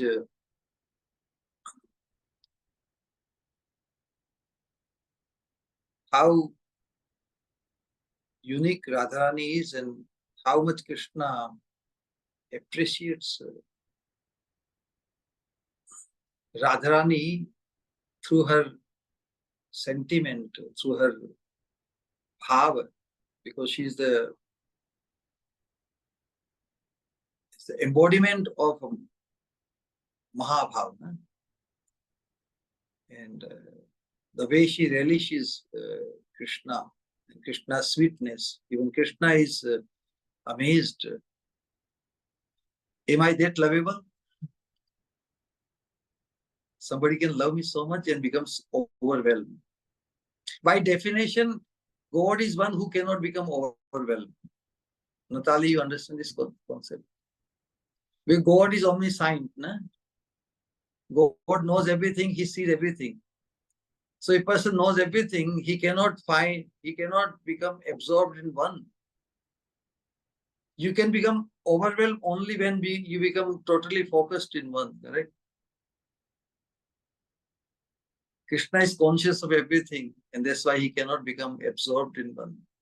But Radharani, although God, but she has taken this disposition as a lover. A lover can become fully absorbed in the beloved. It is not that Krishna does not love Radharani, but by his disposition, he is at disadvantage.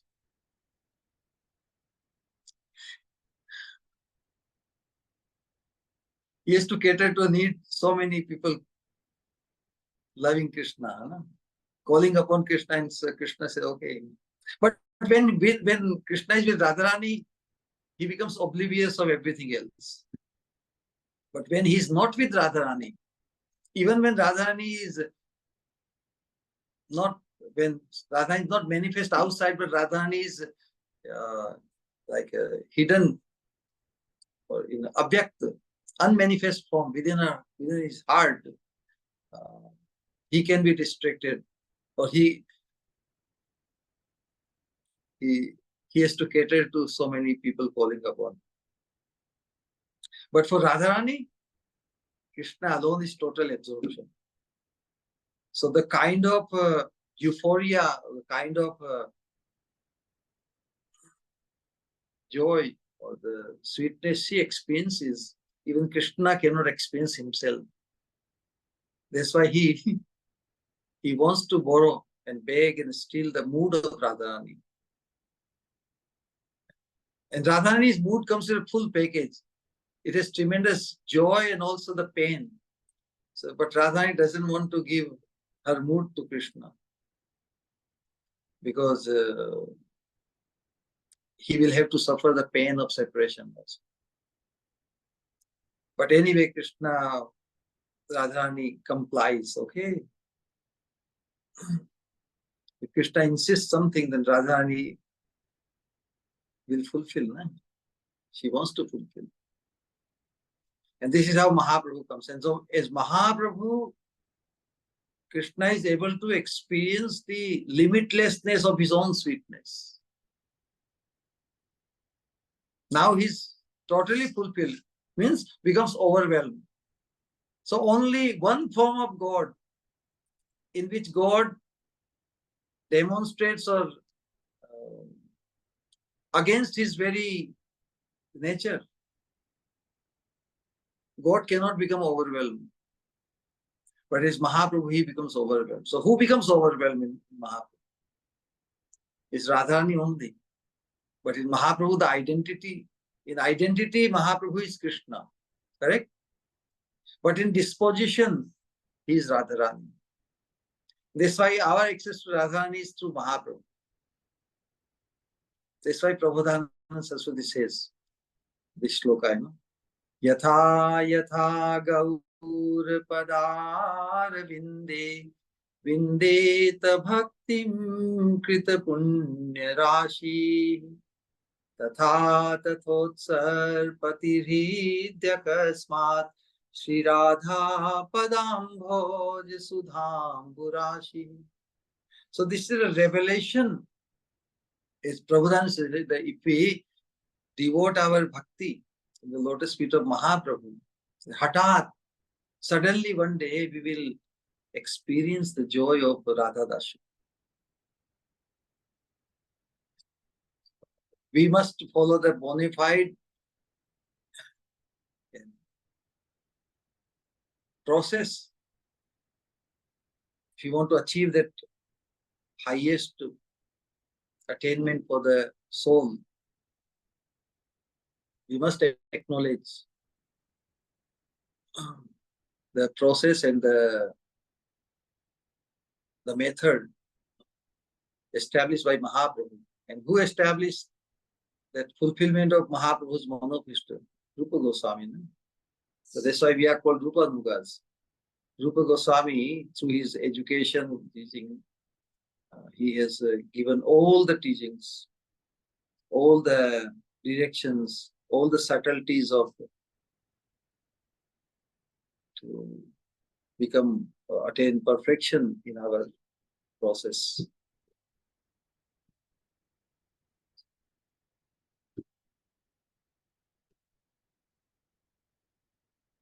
Thank you all.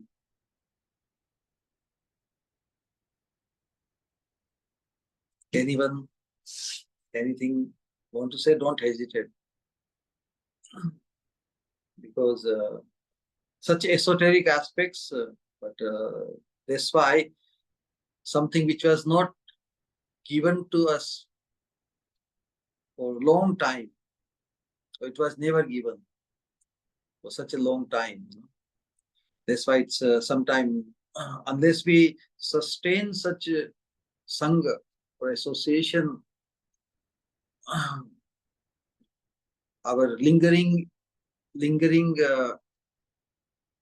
effects, residual effect of our previous association, they sometimes bother us or just create attraction or temptations towards others. But this concept of Radha Dasyam, it will so much surcharge our inner consciousness that even we will become immune from the external influence of the three modes of material nature. That is very much possible. So if somebody speaks with one's own realization, and if we have that much appreciation, that kind of appreciation, then we will also be blessed with the same conviction.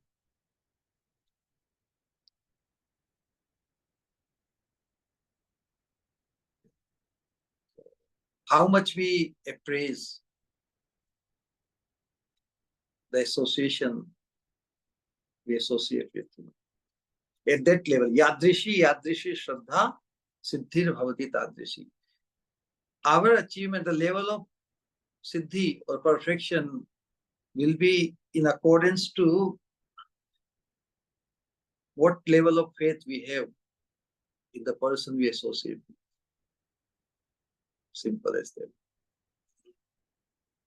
If your appraisal of the person is a pure devotee, then you also become a pure devotee. But if our appraisal of the person we associate is not a pure devotee, then we will be blocked to become a pure devotee.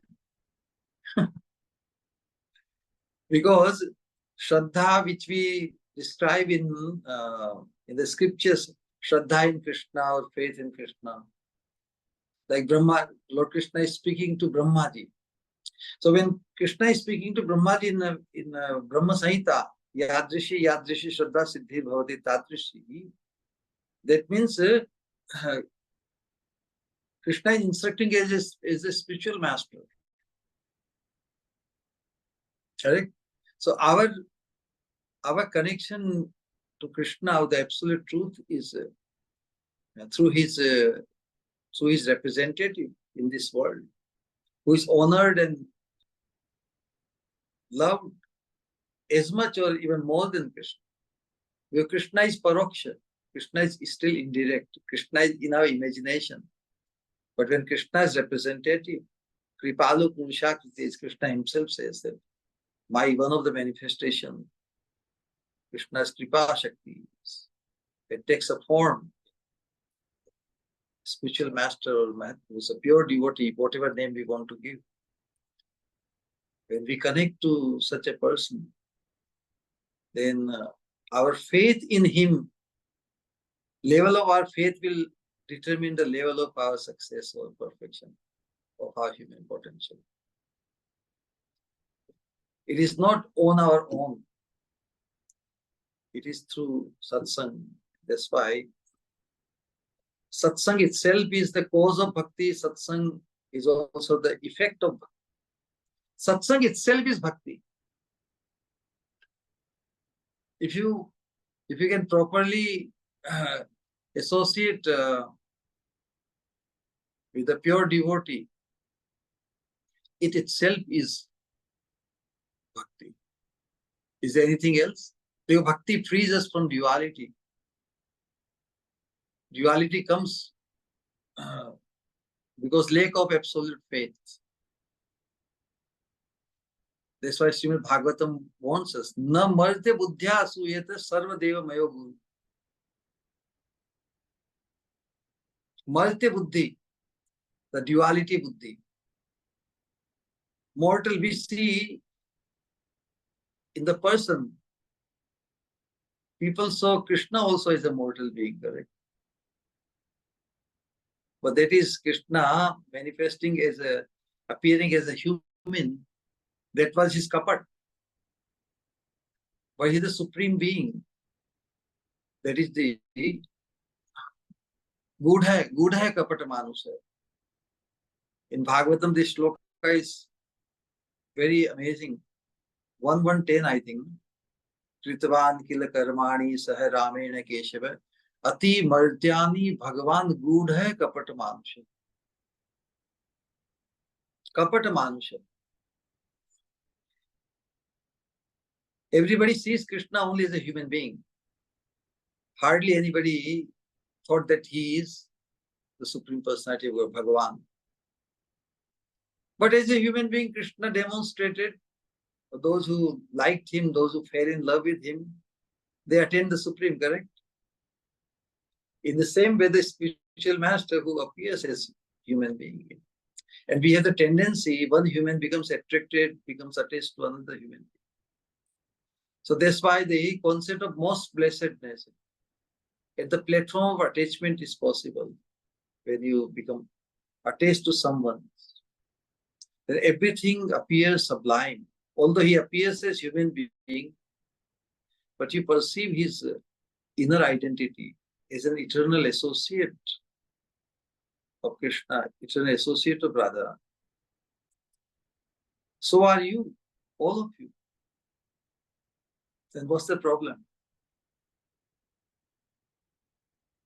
Hare Krishna, Krishna Krishna, Hare Hare, Hare Ram, Hare Ram.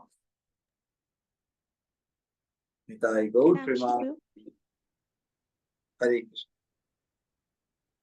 Hare Krishna. Hare Krishna. Hare Krishna. It's really, if I say Adbhut se bhi Adbhut, you're sharing every time. Every time when I am hearing, it just amazed me. I just want to close my eyes and listen and thought, oh, can it possible that time can stop and forgets to complete its round? But it never happened.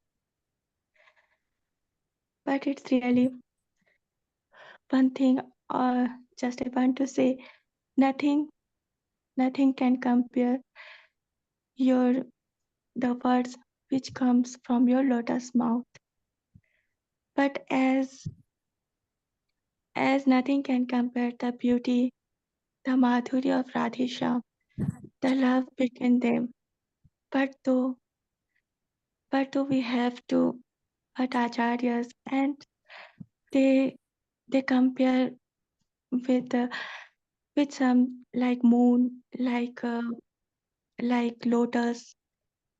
Though I have nothing that can compare, but though I just found the word nectar, the nectar of nectar, because your words like creates a magic in your heart, because the desert like heart, your words like flowing, your verse is flowing like a coolest water, like oasis, which gives a soothing effect in heart, for which we hankering don't know yugas and yugas, janma to janma. Similarly, so many beautiful things, beautiful words. Today also, yes, humility gives a sense of patience, and the real humility which I find in you.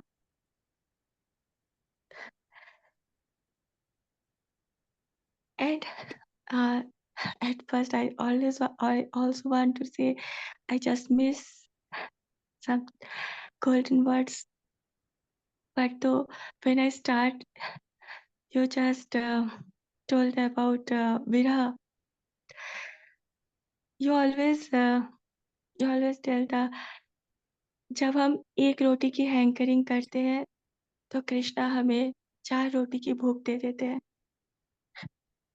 If I hanker for 1 chapati, Krishna is the anchor of 4, because by giving viraha, nobody aspires viraha, but Krishna gives. Because if we not feel the feeling of viraha, then we can never value the feeling of milan, the feeling when we really find the opportunity to serve the lotus feet of Shri Guru Gauranga. Even there is no end, but last not the least, as the nature is so beautiful, but we can't address its beauty. I really find its beauty when I attach its beauty to Radhisham, to Guru Gauranga. Similarly, maybe not similarly, but thought that all the shastras words are very beautiful. All the slokas are beautiful, but the real beauty hidden in it really comes, really reaches in my heart when I when I hear from your lotus mouth. Thank you word is never ever sufficient. But though, thank you for giving so much, so much, because no word can say how so much. Pranam, Hare Krishna.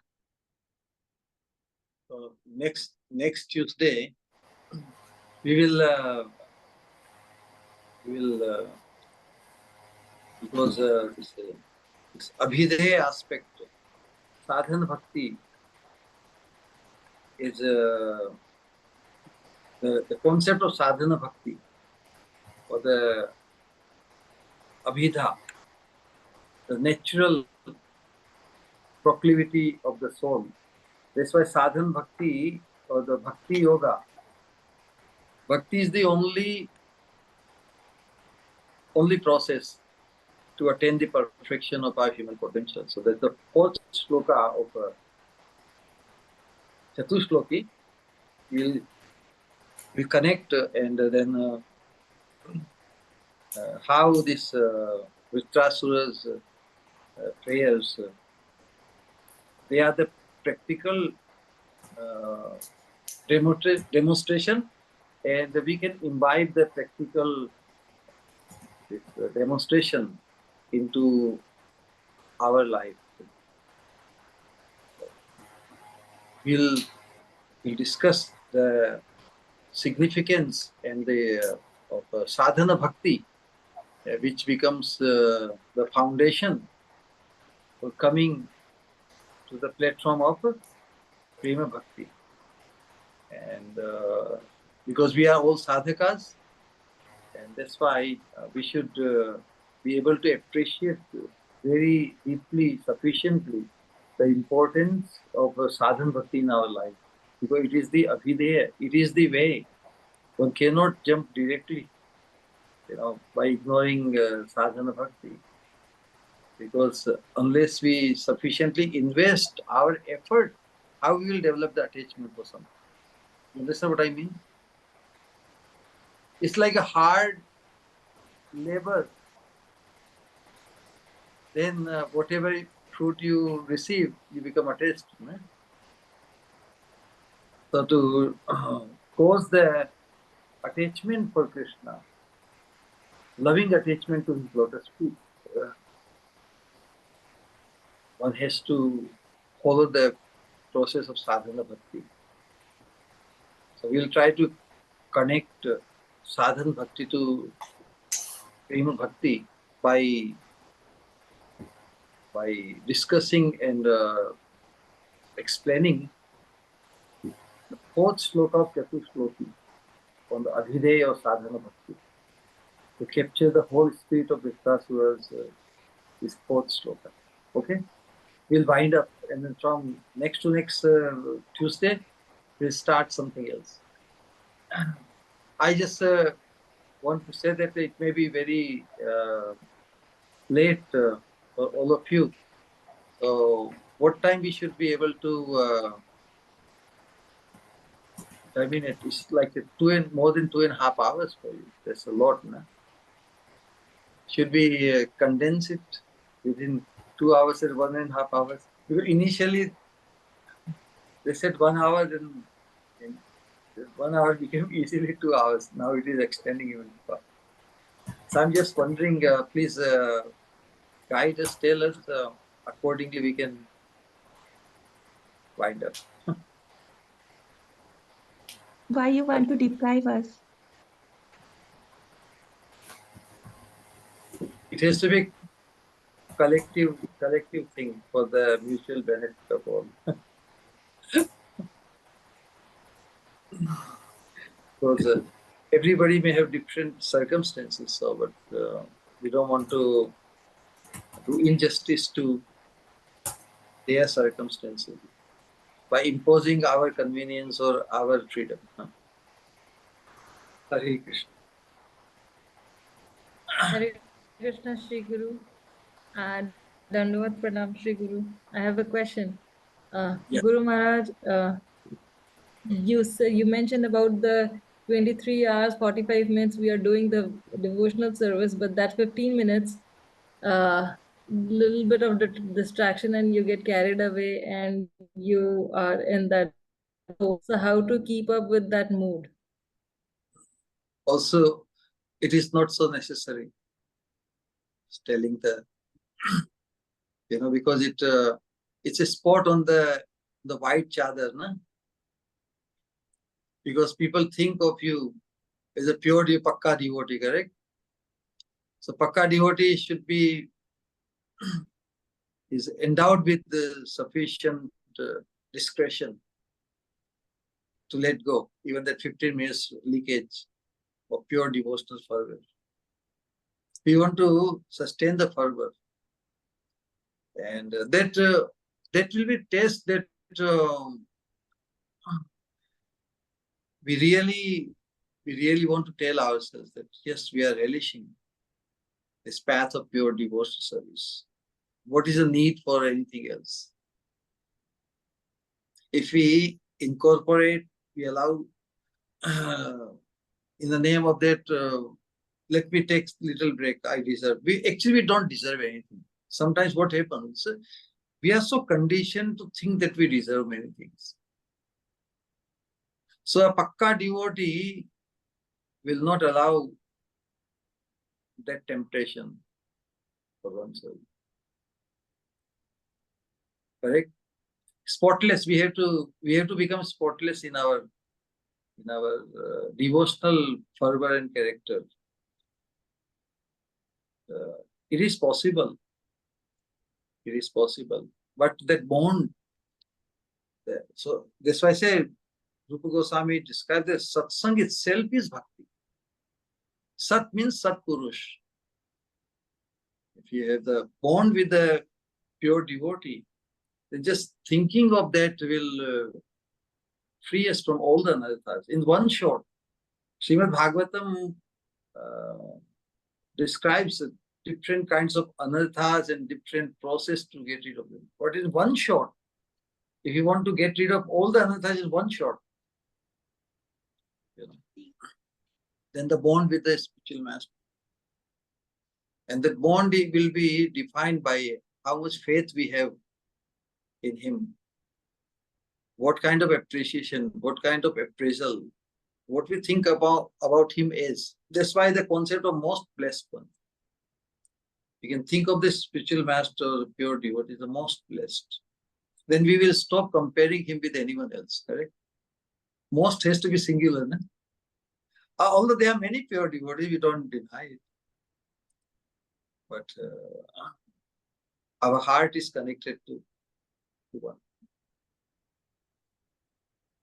So that will make our focus also fully intact, because then our identity is established in relation to him or her. We belong to someone. As much as we want to belong to Radharani, but that will be the final posting. Na? In this apprenticeship, we have to become someone. So how glorious is our position? How glorious one can think about oneself belonging to someone.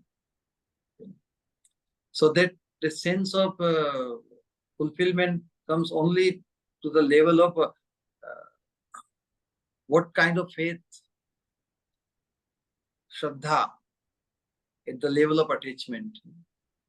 We have remember that the faith is connected to the mind, correct? Shraddha is mind deep, and then buddhi deep, it becomes nishtha. Ahankar deep is ruchi, but chitta deep is asakti. So our faith reaches the asakti level, then we will never forget even that person, even for a moment. Scripture says always remember Krishna, never forget Krishna, and in spite of hearing this 1,000 times, how many times we forget Krishna? Because Krishna is not our direct experience. Krishna is still Paroksha. Krishna's name we take and we wish that we can remember Krishna all the time. Why we struggle? But when you become attached to someone, do you struggle to remember him? We struggle to remember Krishna because we have not developed attachment to him. Krishna is still indirect. Krishna is in the deity form. Krishna is in Katha and everything. But that's why our bond with the spiritual master is the most critical thing, because that will make us experience the divine touch. What it would be like to fall in love with Krishna. So one can fall in love with the spiritual master in that sense. His divinity is perceived in every aspect. And one feels like one is met Krishna, one is meeting Krishna. So that's why spiritual master, appreciation about him is at that level, even allowed. That's why he's described as a sample of God. If you want to like God, you have to like the sample also. Na? Sample, if you like, means you like the whole thing. Like 1,000 big pot of rasgulla and rabri and kalakan, everything, delicacy, and you are given one scoop in your hand, and your hand is full now, correct? If you like that sample, you like the whole thing, correct? So falling in love with Krishna directly is a very far cry. We have to find our bond with those who have fallen in love with Krishna. It would be the same experience. Because Vishwanath Chakravarti Thakur says that our connection and receiving the mercy or direction from the spiritual master, that will make us experience the direct mercy of Krishna. Without connection to the spiritual master, all the mercy we receive is indirect. We want to experience the direct mercy of God as if we met Krishna in our life, and that is possible with the spiritual master. So the experience, as we see, if I met Abhay Charanavind Swami Prabhupada, so those who were blessed to meet Srila Prabhupada, the kind of fortune they had, but it is not limited to them. It is in every generation. Individually, it's a subjective, and it is a prerogative of every sadhaka in every generation to realize his or her Prabhupada in one's life. One cannot afford to think, oh, I am deprived because I did not meet Prabhupada. No. The Mahat Purush, you develop that absolute faith, is your Prabhupada, your Sripad, your Sadguru. So one realizes the spiritual master as his Prabhupada or Sripad or Sadguru at the level of attachment.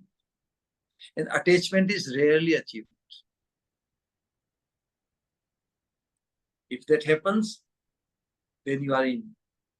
Now you cannot be out there. So what you can aspire, you really want to be in?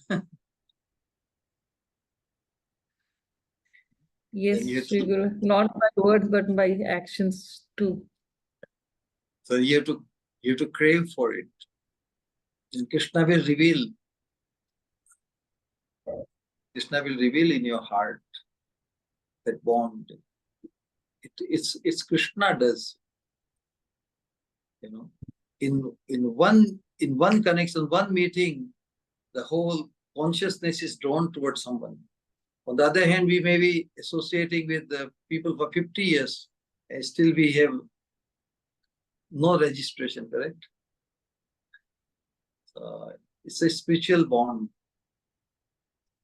It's a realization of Krishna within this life of a sadhaka. That's what Bhaktisiddhanta Saraswati Thakur says, that to honor the spiritual master on the level of Krishna is diminishing his position. I was very, very wonderfully, because spiritual master is the manifest God, Sakshat Hari.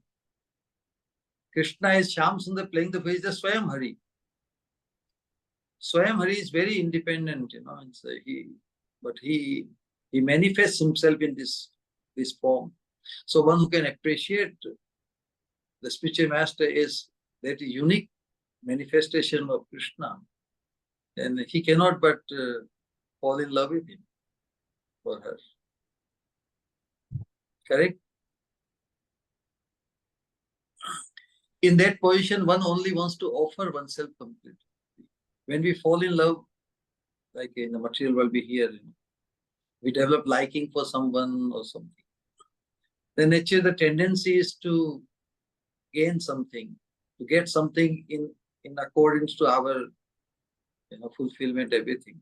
But on a spiritual bond with the spiritual master, one wants to offer oneself completely. Just like the gopis, or any bond, demonstrate full readiness all the times. That is possible with the spiritual master. Without gaining that experience, the life in which we will have that bond with the pure devotee, that will be our last life, because unless we develop, unless we experience transcendence while in this material world, how we will be inclined and hankering to go back to Godhead? Why our desire is not intense enough to go back to Godhead? Because we haven't experienced that transcendence while in this lifetime. So Krishna comes as the spiritual master to cause that experience for us. Maharaj Make ji, us fully eligible to go back to Godhead. Yes. if there is any conducive environment, I mean, there are some hidden desires which I thought they have vanished out of me, but they certainly pop out randomly. Like, if my child, when she was a year or 2 year old, if I give her that rattle, she won't play. She's outgrown that desire of playing with the rattle anymore. But I don't know. With me, there are few things that randomly pops out. Yeah, so that's why the nature of absolute bond, then we can let go. We can just, it's not that certain things are not necessary in our life. We live in a family, household life, and different role, like as a lady, you have a role as a husband, to the husband, as a wife, different roles, correct? But they become just duty bound. Duty has a beginning and end, correct? You do your role of duty, but your heart is captured to someone, you fall in love. So, and you cannot fall in love simultaneously more than one person of different nature. No? So that's the bond we are talking about. You can perform your all activities, all things, and taking care of things. Still, your heart is captured. Heart is drawn to one. That will free you from the duality. Because absolute love is not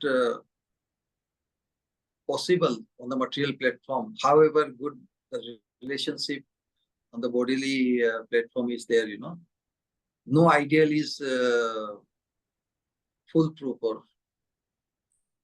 but the spiritual connection, spiritual bond with the spiritual master alone will make us experience what we have been hankering since eternity. That's why Narottam Thakur says, Sri Guru Charani Rati Aise Uttama Gati Je Prasade Pure Sarva Asha. This line will remain only just one few seconds speaking during Guru Puja. It is the ultimate thing to be accomplished. Something which leads to the ultimate destination. Unless it is of the same nature, how can it can lead? Na? Matter cannot lead to the spirit. Only the spiritual experience will connect us to the eternal realm, eternal spiritual realm. So the faith, I would say journey of faith. The faith has to reach the level of asakti to cause the absorption. And then we will not look back. We cannot go back.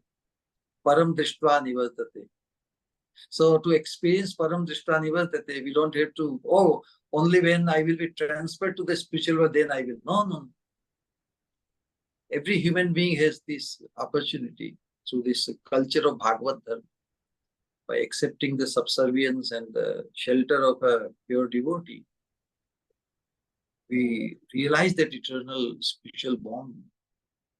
And with that bond, out of this world. It's no agenda left unfinished in this world. Of course, if Krishna wishes, for Krishna's sake, we can come here again, but for our own sake, we have no agenda left. All right? Yes, Shri Hare Guru. Krishna, Hare Krishna, Krishna Krishna, Hare Hare. Hare Ram, Ram Ram. Samavet Nitai Gaur Bhaktavinda Ki Jai Nitai Gaur. We will chant 3 times Hare Krishna Mahamantra to honor our Sri Guru with Preeti and Pujyata. Hare Krishna, Hare Krishna. Hare Krishna, Hare Krishna, Krishna Krishna, Hare Hare, Hare Ram, Ram Ram, Hare Hare. Hare Krishna, Hare Krishna, Krishna Krishna, Hare Hare, Hare Ram, Ram, Hare Hare. Hare Krishna, Krishna Krishna, Hare Hare. Hare Ram, Ram, Hare Hare. Dandvat Pranam Shri Bhakteshwar Guru. Maharaj Ji ki Jai. Jai. Samavet Nitai Gaur Bhaktavinda Ki Jai Nitai Gaur Jai. Premanande. Hari Hari Bol.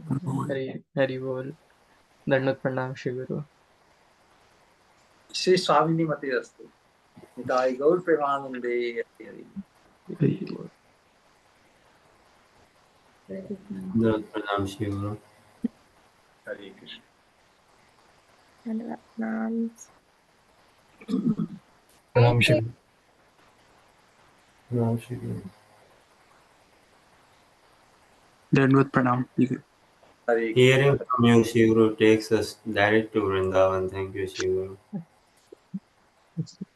I don't know what to say. Thank you, Shri Guru. All right. Nice to see all the loving souls.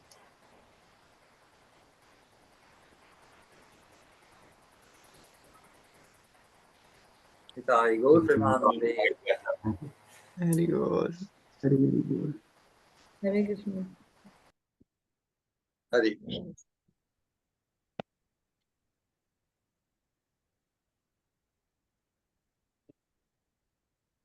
Okay.